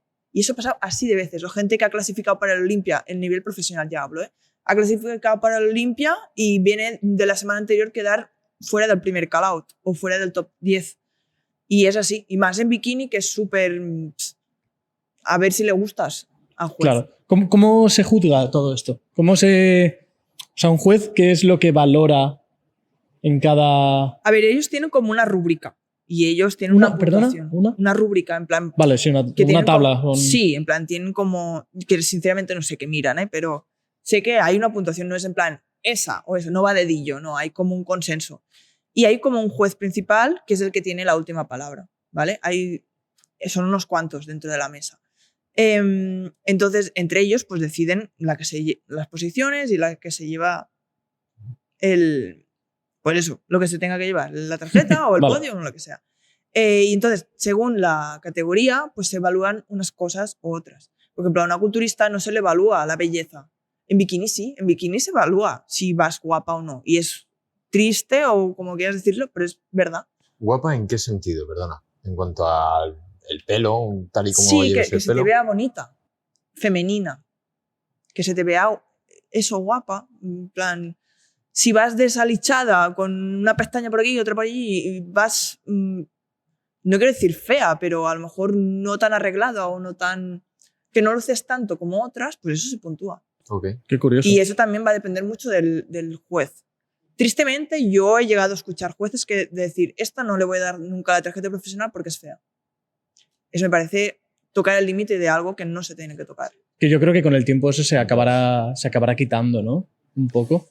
¿Puede ser? No sé, porque depende de personas. Las personas a veces la coherencia no va mucho con ellas. Ya, no, eso también es verdad. Entonces, no lo sé. Yo creo que se tiene que tener un término medio. Que yo no encuentro mal que se evalúe la belleza, porque al final sabes dónde vas. Pero decir eso de no le voy a dar nunca porque es fea. Sí, no, me refiero a ese tipo de cosas que se vayan O sea, quitando. Sois culturistas, no estáis en un certamen de belleza. Exacto, que para eso está el modelaje ya. Y... Claro. Término medio, como todo. Exacto. Efectivamente. Hemos hablado de la tarjeta profesional, pero quería preguntarte, ¿la primera competencia que tuviste, Uh-huh. qué recuerdas de ella? ¿Qué aprendizajes te llevaste? O sea, ¿cuáles fueron tus sensaciones? Buah, pues... Mira, la primera competición que hice de todo, creo que es la que más me enseñó. Porque eso, o sea, eso no hemos hablado, pero, o sea, esta es mi segunda... ¿Cuál fue de Es que no todas? es ninguna de estas. O sea, es que yo, antes de empezar aquí, yo llevo 2 años en NPC y decidiendo que quiero competir y que quería probar de ser culturista y, bueno, que me gusta competir.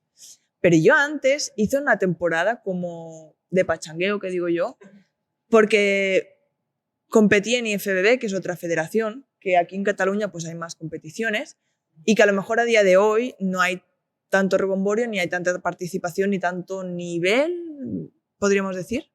Y yo me fui a lo loco y dije, quiero probar de competir. Eso viene porque yo en el gimnasio en el que estaba con mi ex, que estaba en ese momento, me decían, buah, podrías competir, no sé qué, tienes buen físico, porque yo tenía buen físico, pero porque llevaba desde los 6 años con un físico atlético, ¿vale?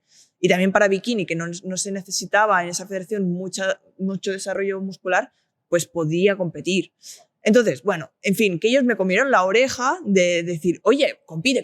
Y yo, que nunca voy a competir, que no sé qué. Y al final dije, oye, pues lo podríamos probar, Te lo ¿no? creíste un poco, ¿no? Dijiste, Yo que me adelante. apunto a un bombardeo. Claro. Y con un chico del gimnasio, que era un compañero de entreno de mi ex, de mi pareja en ese momento, me dijo, venga, yo te preparo. Si tú cumples, yo te ayudo a hacer una preparación. Y él no era ni preparador ni nada, era una persona que tenía mucho conocimiento de esto porque practicaba el culturismo desde hace mucho. El mister, un saludo si lo estás viendo. Seguro él sabe. que sí. Seguro que sí.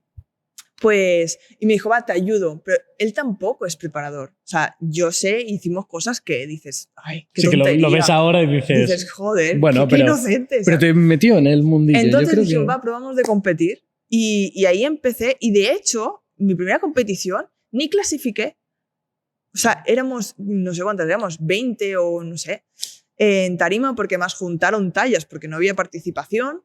Y yo me acuerdo que no llegué ni al primer call-out. Entonces, el primer call-out es como un corte que hacen. Un filtro, una especie de Sí, filtro. es como que no llegas a la final. Y no llegué ni a la final. Y ahí se me cayó todo en plan de, joder, me he preparado, he estado no sé cuánto tiempo. También es eso, no conocía lo que había detrás de todo. Ya. Entonces era muy poco consciente del nivel que hay y de que no llegas y ganas. Y de que no llegas y estás ahí arriba rápido, ¿sabes? Y ahí dije, hostia. Y me fui con un mal sabor de boca también de esa competición, porque bueno, hubieron problemas con las tallas y no sé qué, la gente se quejó mucho. Pero dije, va, voy a probar otra vez de competir. Te picaste ahí un poco. Me piqué, soy muy picada, soy muy competitiva, es así. Eso es buenísimo. Y me fui a Valencia a competir y ahí quedé segunda. Y ahí disfruté de la tarima. Qué bien. Y a partir de ahí ya fue todo para arriba. Ya fue en plan... Porque en la primera no disfruté, porque era la primera, no lo viví bien, viví con mucho nervio. Claro, es mi primera vez en todo y con gente que era su primera vez en todo. Entonces íbamos como perdidos, ¿sabes? Entonces la segunda sí que disfruté de tarima. O sea, sentí ese algo, que son los competidores que nos gusta esto, saben lo que es. Ese algo que te da la tarima, que es que, no sé, es que no te lo sé describir. Y a día de hoy no sé describir ese sentimiento. Eso es que es muy fuerte, ese sentimiento. Mucho. Te metes como en tu burbuja completamente y es como... Es adictivo. En plan, pero bueno, no es una adicción mala. Y eso, y ahí lo sentí. Fue en Valencia, en el campeonato del Gym Noray, que era un gimnasio de allí.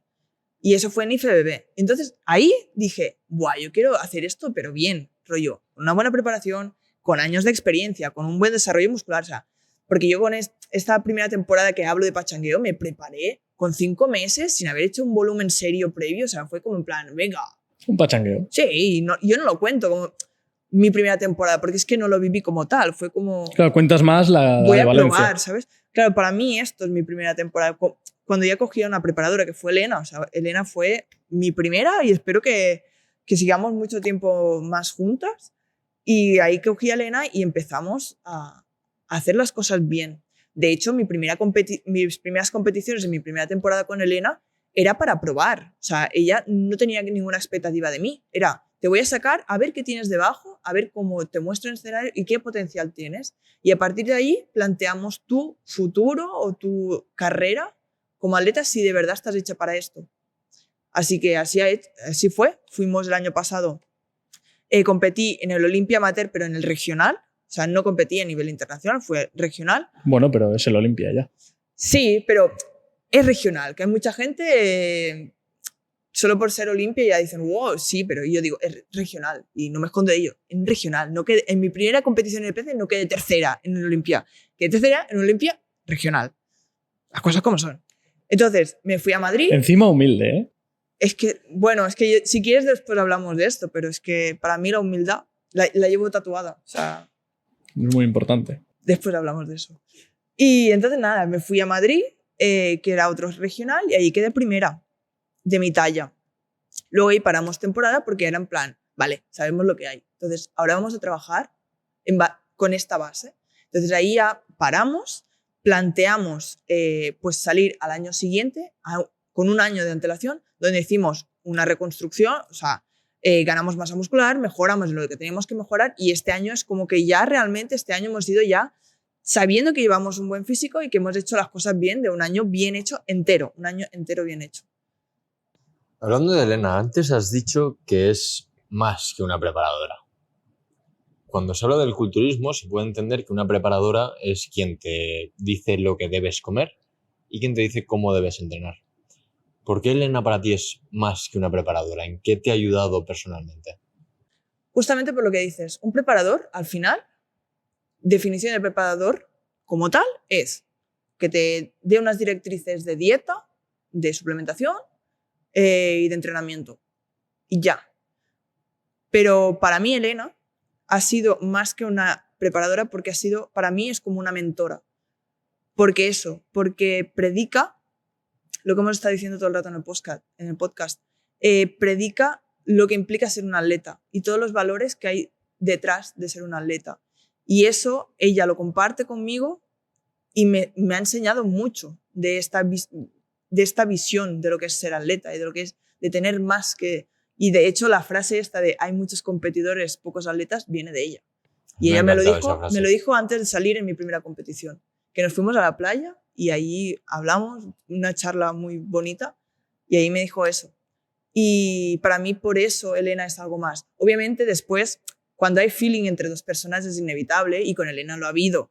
Y yo le digo, para mí, ella ha sido la primera persona que ha creído en mí y ha visto en mí un potencial que nadie más creía. Porque más yo es eso, me juntaba con gente que no eran de este mundo, entonces todo el mundo te ve bien. Cuando la gente no entiende, todo el mundo te ve fuerte, todo el mundo te dice, wow, vas a ganar, bueno, no sé qué, pero...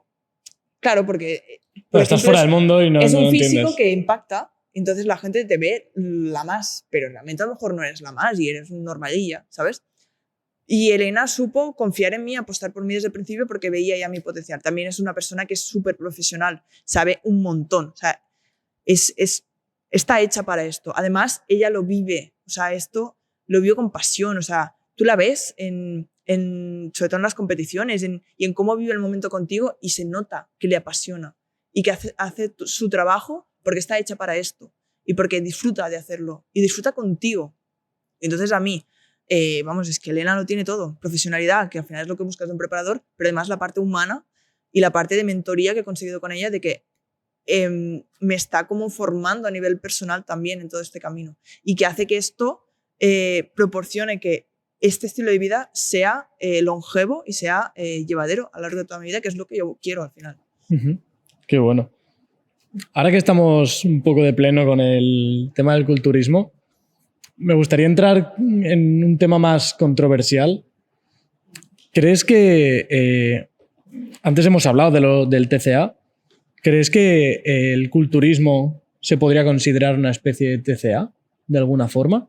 ¿O crees que es más bien cuando ocurren esas épocas de cuando ya has terminado una preparación y ya has competido, que puede llegar a sobrepasar una línea, pero no la llega a sobrepasar? El culturismo puede ser un incentivo a ese TCA o a ese problema que puedas tener con la alimentación o problemas de vigorexia. El culturismo puede ser el inicio o algo que que te puede llevar a ello. Pero no significa que si haces culturismo vas a tener un TCA. No. Obviamente, se te van a presentar ocasiones en las que va a ser más jodido no caer en eso. ¿Vale? Lo que hablamos, en este momento que dejas de competir y llevas preparándote y llevas un déficit calórico muy heavy y restringiendo y teniendo una dieta muy restrictiva, ese momento es un momento que es muy fácil caer en un TCA. Sí, ¿vale? ¿podrías decir que te expones más? Exacto.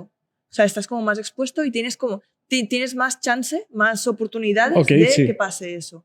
Pero eso no significa que no puedas superar eso. Entiendo. Entonces, tienes que estar fuerte mentalmente para superar esos momentos.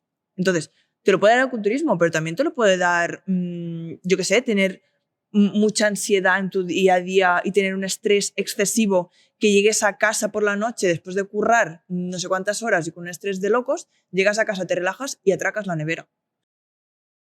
Eso pasa, pero no son culturistas, no. También una cosa que se dice mucho es que los culturistas somos adictos al cuerpo. Tampoco creo que sea así. ¿Cómo? ¿Adictos al cuerpo? En plan, que tenemos una fijación por el cuerpo, en plan, que todo es cuerpo. Y que estamos obsesionados con un buen cuerpo, la vigorexia como tal. Obviamente hay gente que sí, pero la gente que lo vive de verdad y bien no tiene que llegar a ese punto. Bueno, es que de hecho aquí lo hemos hablado, que es prácticamente la mitad del culturismo es mental. Sí, es más de la mitad. O sea, más de la mitad incluso. Es todo poco. Por ejemplo, si fuéramos adictos al cuerpo, este momento que digo yo de tener una depresión post-competición, ¿vale? Eso lo tienes el día después de competir, ¿vale?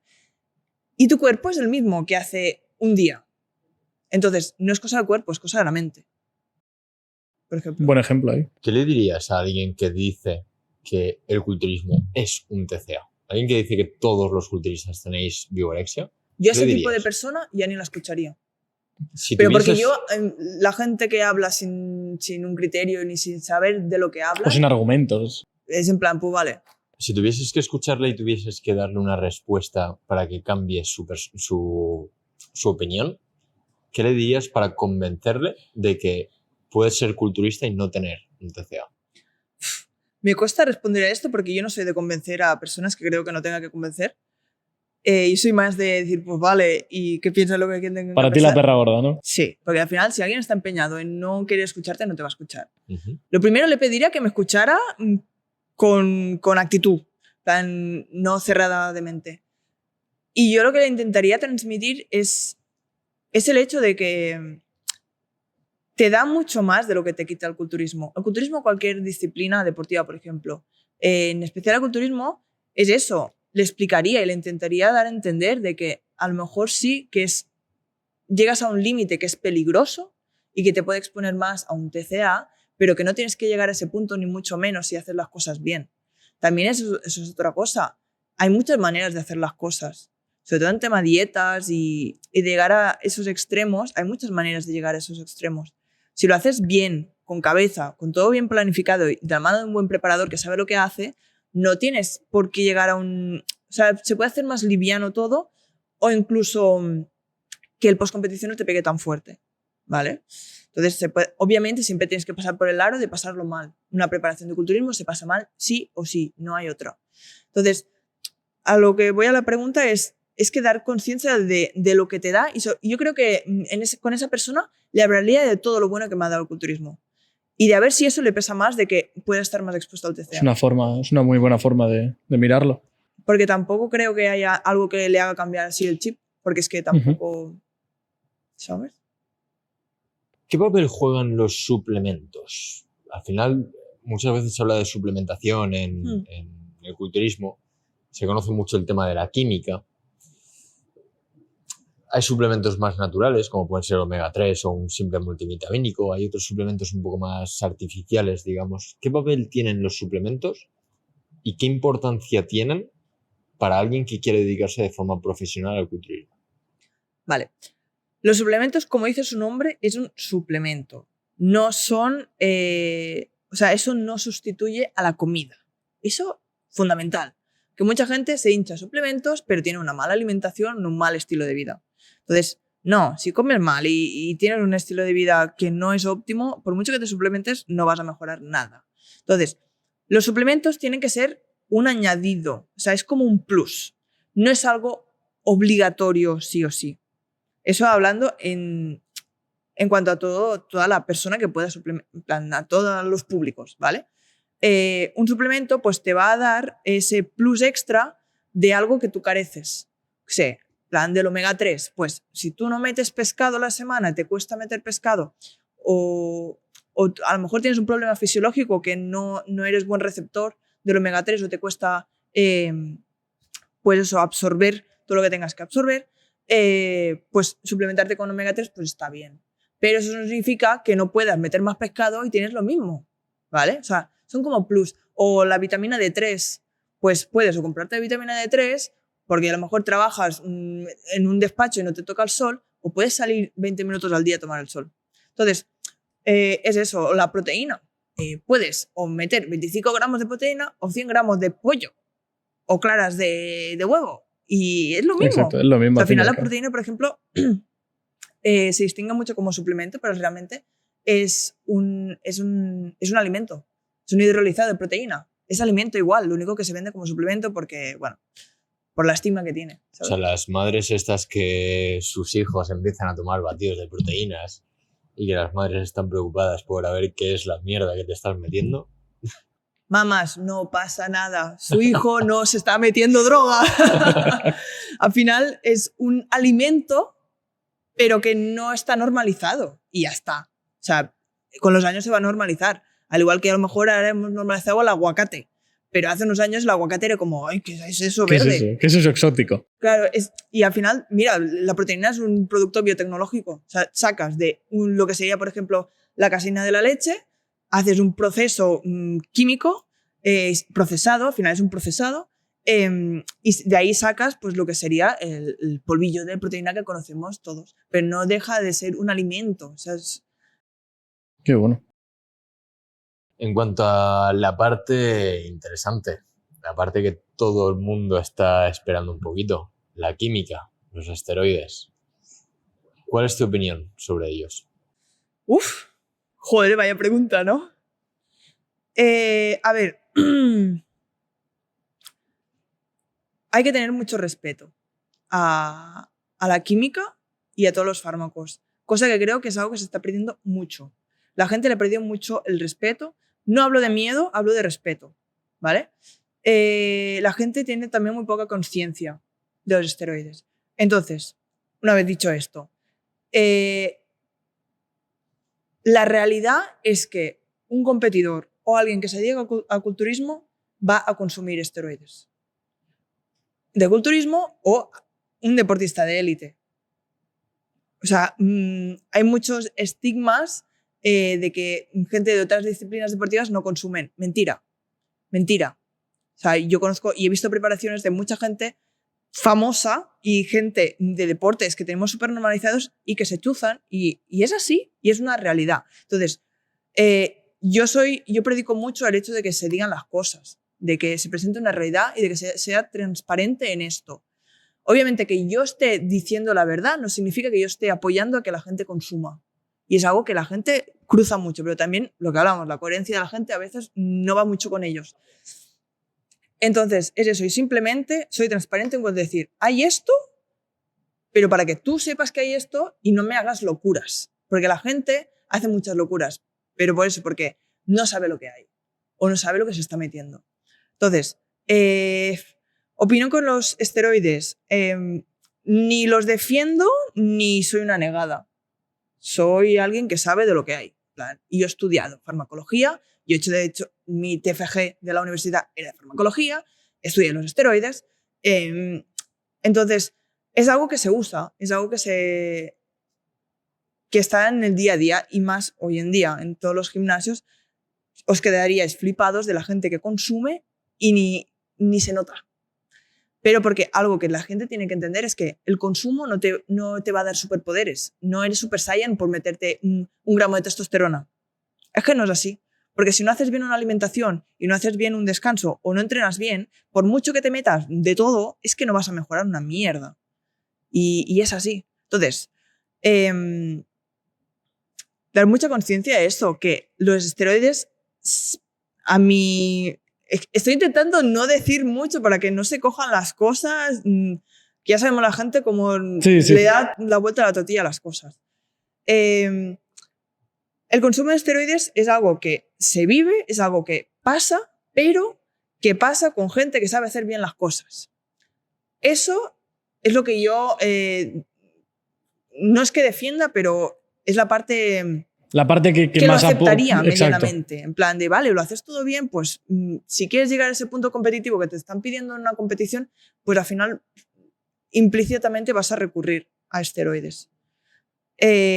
Pero lo que no defiendo y me parece una aberración es el consumo de esteroides sin hacer las cosas bien, sin saber entrenar, o sin conciencia de lo que te estás metiendo y haciendo locuras. Eso es lo que me repatea y lo que creo que es el gran error de hoy en día. El que te encuentres en el gimnasio, a lo mejor el 70% de tu gimnasio están metiéndose y no lo dirías nunca. Pero es por eso, porque no saben hacer las cosas bien. Y también la falta del respeto, sobre todo las cantidades. O sea, tú miras a culturistas top y consumen mucho menos que gente a lo mejor que lleva 2 años entrenando. Y es por eso, porque no saben lo que hacen, no tienen conciencia del consumo y se hacen locuras. También muchos preparadores que hacen estas locuras, y que permiten que sus atletas hagan estas locuras. Es que eso. ¿Crees que hay facilidad para conseguir estos suplementos? Al final, si sabes dónde buscar, o sea, si quieres algo, sabrás dónde buscarlo. Al igual que pues, el consumo de drogas hoy en día. O sea, y más con un entorno como el gimnasio. Tú vas a un gimnasio y yo creo que puedes encontrar. Es fácil, pero es como todo. Tienes que saber dónde picar la puerta. Claro, porque yo tengo entendido que a gente que quiere hacerse cambios de sexo, incluso gente menor de edad que hace cambios de sexo, tienen facilidad para acceder a estas dosis de, por ejemplo, testosterona. Sí. ¿Qué opinas sobre eso? Que haya una facilidad para gente que quiere hacer cambios de sexo, pero a la hora de competir en algo como es el culturismo, hay un acceso más rebuscado, que no sea tan fácil, por así decirlo. Yo lo encuentro bien, porque viendo la falta de respeto y la falta de cómo la gente consume, encuentro bien que haya esta restricción de que sea difícil encontrar, por ejemplo. ¿Vale? Si todos fuéramos conscientes y todos fuéramos idealmente amueblados de cabeza, pues entonces le diría pues, que sea lo mismo. Pues libre todo, ¿no? Pero claro. Al final también, que tú te quieras cambiar de sexo, a ver, sí que no es una necesidad. Bueno, aquí entraríamos también en un tema súper controvertido. Digamos, por ejemplo, alguien que necesita testosterona porque no tiene líbido, ¿vale? Vale. Y el médico o sea, es un problema de salud que se tiene que pues eso, tratar, y tras el diagnóstico hay una medicación con testosterona, ¿vale? Que eso los culturistas lo pueden usar para su propio beneficio, que sería pues, ganar ganancia de masa muscular. En ese caso, yo encuentro bien, o sea, el que haya esa diferencia, porque al final una cosa es una necesidad, en plan algo que tienes un problema de salud y te tienes que, pues eso, medicar, y otra cosa es que tú hayas decidido consumir porque te quieres ver fuerte, en plan, al final una cosa es una elección, la otra cosa es una necesidad. Entonces ahí ves súper bien que hay esa diferencia. Claro, si hablamos de un cambio de sexo ya podemos hablar ahí de entrar en el tabú, bueno, el tabú no, en la controversia de si es algo necesario o no. Pero es algo que no quiero entrar porque creo que no va con este podcast. No, exacto. La verdad. Entonces... Yo era más bien por el tema de que sea de fácil acceso, ¿no? Por lo que has dicho, que hay mucha gente que no tiene ni idea. De hecho, seguro que habrá gente de la que hablas que ni siquiera está compitiendo y lo hacen simplemente... ¡Wow! Es que la mayoría de consumidores son preplayas, que digo yo, que hacen el ciclito de verano para estar bien en la playa, irse a Ibiza y tiqui tiqui, y ya está. Y se ponen un ciclo. ¿Los eliminarías? Inconsciencia. Si pudieses hacerlo, ¿lo eliminarías totalmente? ¿El qué? El utilizar esteroides. El que todos los cuerpos en una competición sean naturales, que la gente que no compite no los pueda utilizar? Si pudiera elegirlo, sí. Claro, porque al final el esteroide no es algo que te vaya a ayudar en nada en cuanto a salud. O sea, te va deteriorando y es algo perjudicial porque el uso para lo que lo haces servir, sobre todo si se hace mal, pues es muy perjudicial. Entonces, si se pudiera eliminar, obviamente lo eliminaría. ¿Qué pasa? Que tristemente pues se ha visto que usándolo pues se pueden llegar a unos extremos que son más visuales, venden más y entonces a la que todo el mundo empieza a usar pues se vuelve como algo necesario o que para llegar al punto que te están pidiendo a nivel competitivo tienes que usar. O sea, es que es inviable un punto de competición de alguien profesional, es inviable de manera natural. Y eso ya lo digo aquí. O sea, si alguien viene a nivel profesional que te está vendiendo que es natural, no te lo creas. No, porque no es así. Hay muchos amateurs que sí, que son naturales y que se puede conseguir fisicazos a nivel natural. Obviamente, con paciencia, haciendo las cosas súper bien y keep calm, tiempo al tiempo. Es más tiempo. Exacto. Lo otro es como un potenciador, ¿no? Como que multiplica. Claro, o sea, al final es que es eso. O sea, la química es un potenciador de todo lo que tú hagas. O sea, al final no consumes y te va a dar músculo. Claro, no te suma, te multiplica. Si no haces nada, claro, pues te multiplica. La mayoría de... Ahí está. Multiplica por 0 y no hace nada. No suma, multiplica. Eso Ahí está muy bueno. Mucha gente consume, no entrena fuerte o no come lo que necesita, no sirve de nada. Claro, es como o sea, el nada. anabólico al final lo que te da es esa capacidad pues, de ser mucho más receptivo a la proteína, por ejemplo. Entonces, va a absorber muchos más gramos de proteína que una persona que no se está chuzando. Entonces, eso hay que aprovecharlo. ¿Y cómo se aprovecha? Pues comiendo la suficiente proteína, en este caso, y entrenando fuerte para recuperar esas fibras rotas de la masa muscular que tú vas a generar haciendo un buen entreno. Entonces, eso te da la química, pero no te da más. Has hablado de que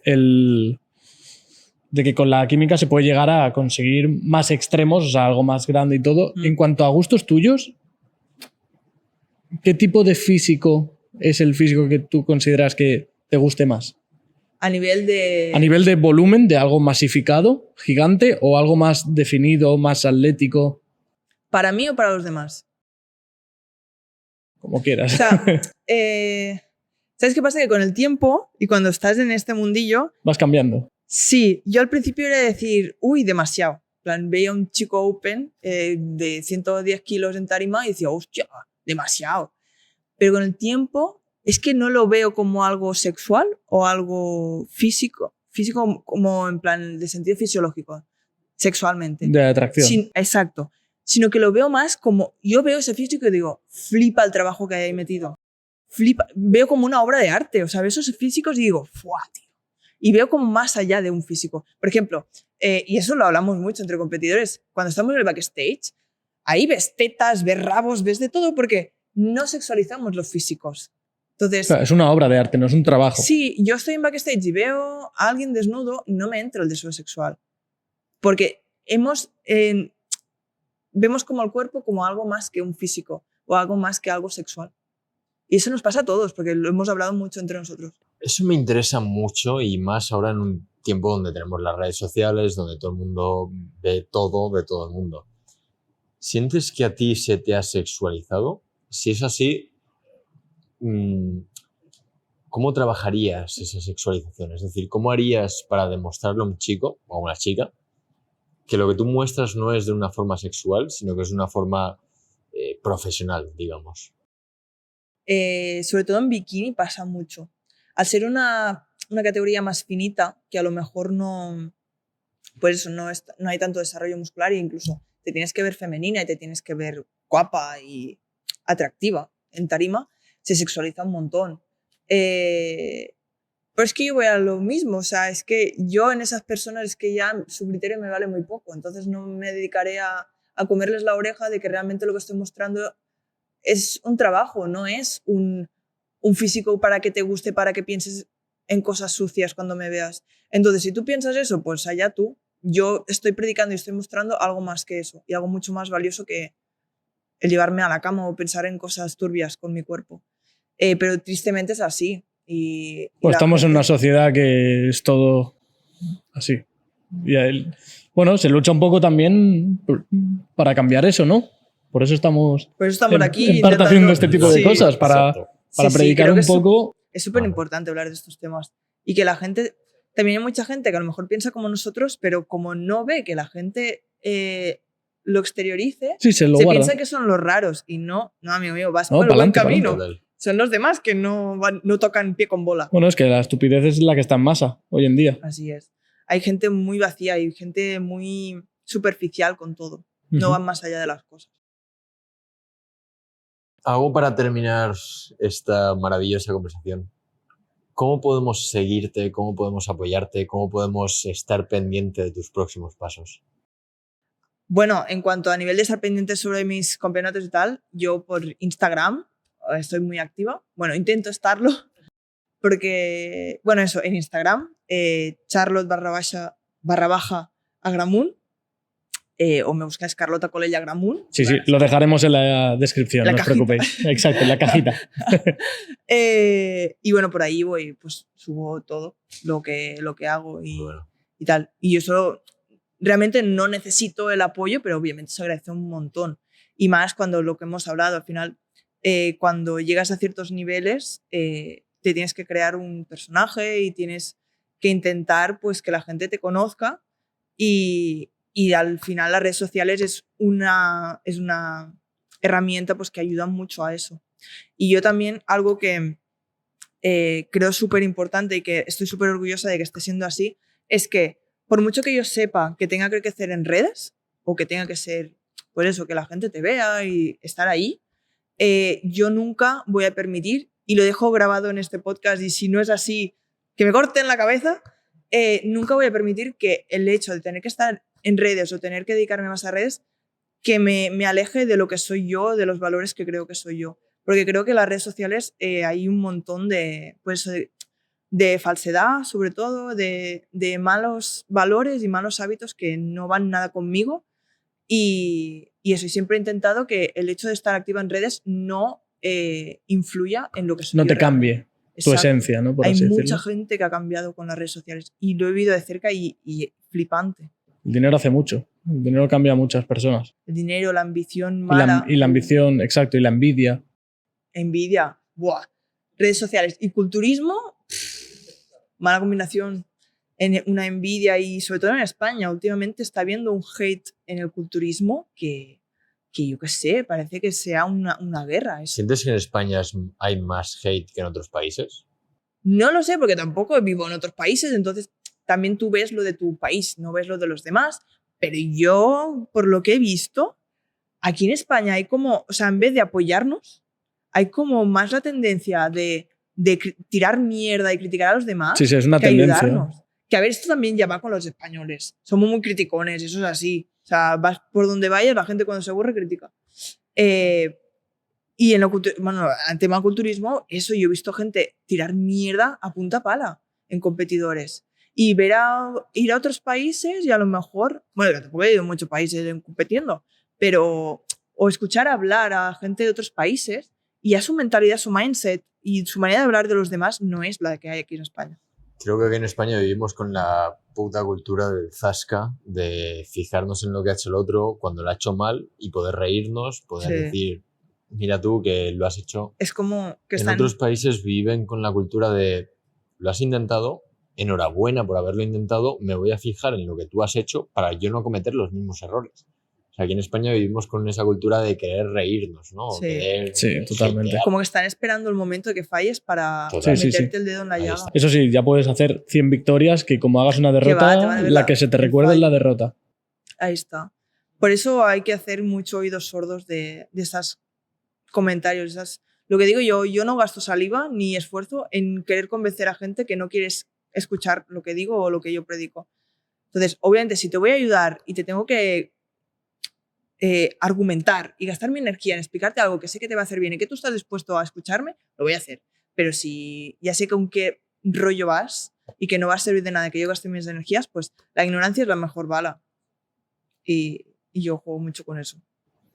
Bueno, tengo una última pregunta para ti, y es que si pudieses terminar este podcast con una frase, ¿qué frase sería para toda la gente que lo esté viendo?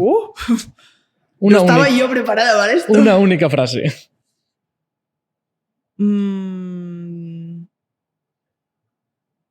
Buah, pues hay una frase que me gusta mucho. Sí, y de hecho hoy por la mañana la he vuelto a leer, porque tengo unos destacados de frases así motivacionales.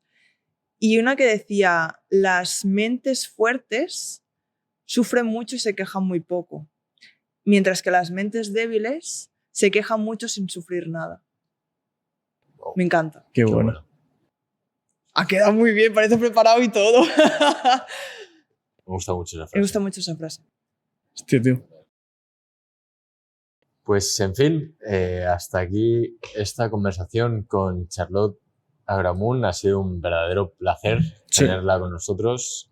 Hemos podido aprender, nos interese o no nos interese el mundo del culturismo, hemos podido hablar con una persona disciplinada, todo un ejemplo a seguir. Así que esperamos que hayáis disfrutado esta conversación tanto como nosotros.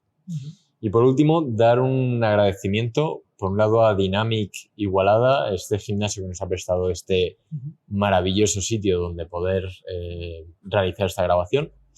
Y por otro lado, agradecer también al Life Pro, es el actual sponsor de Charlotte, y cómo la están ayudando a ella en su proceso, en su suplementación y en todo aquello que necesita para su día a día. Así que esperamos que hayáis disfrutado del podcast. Nos vemos en la siguiente.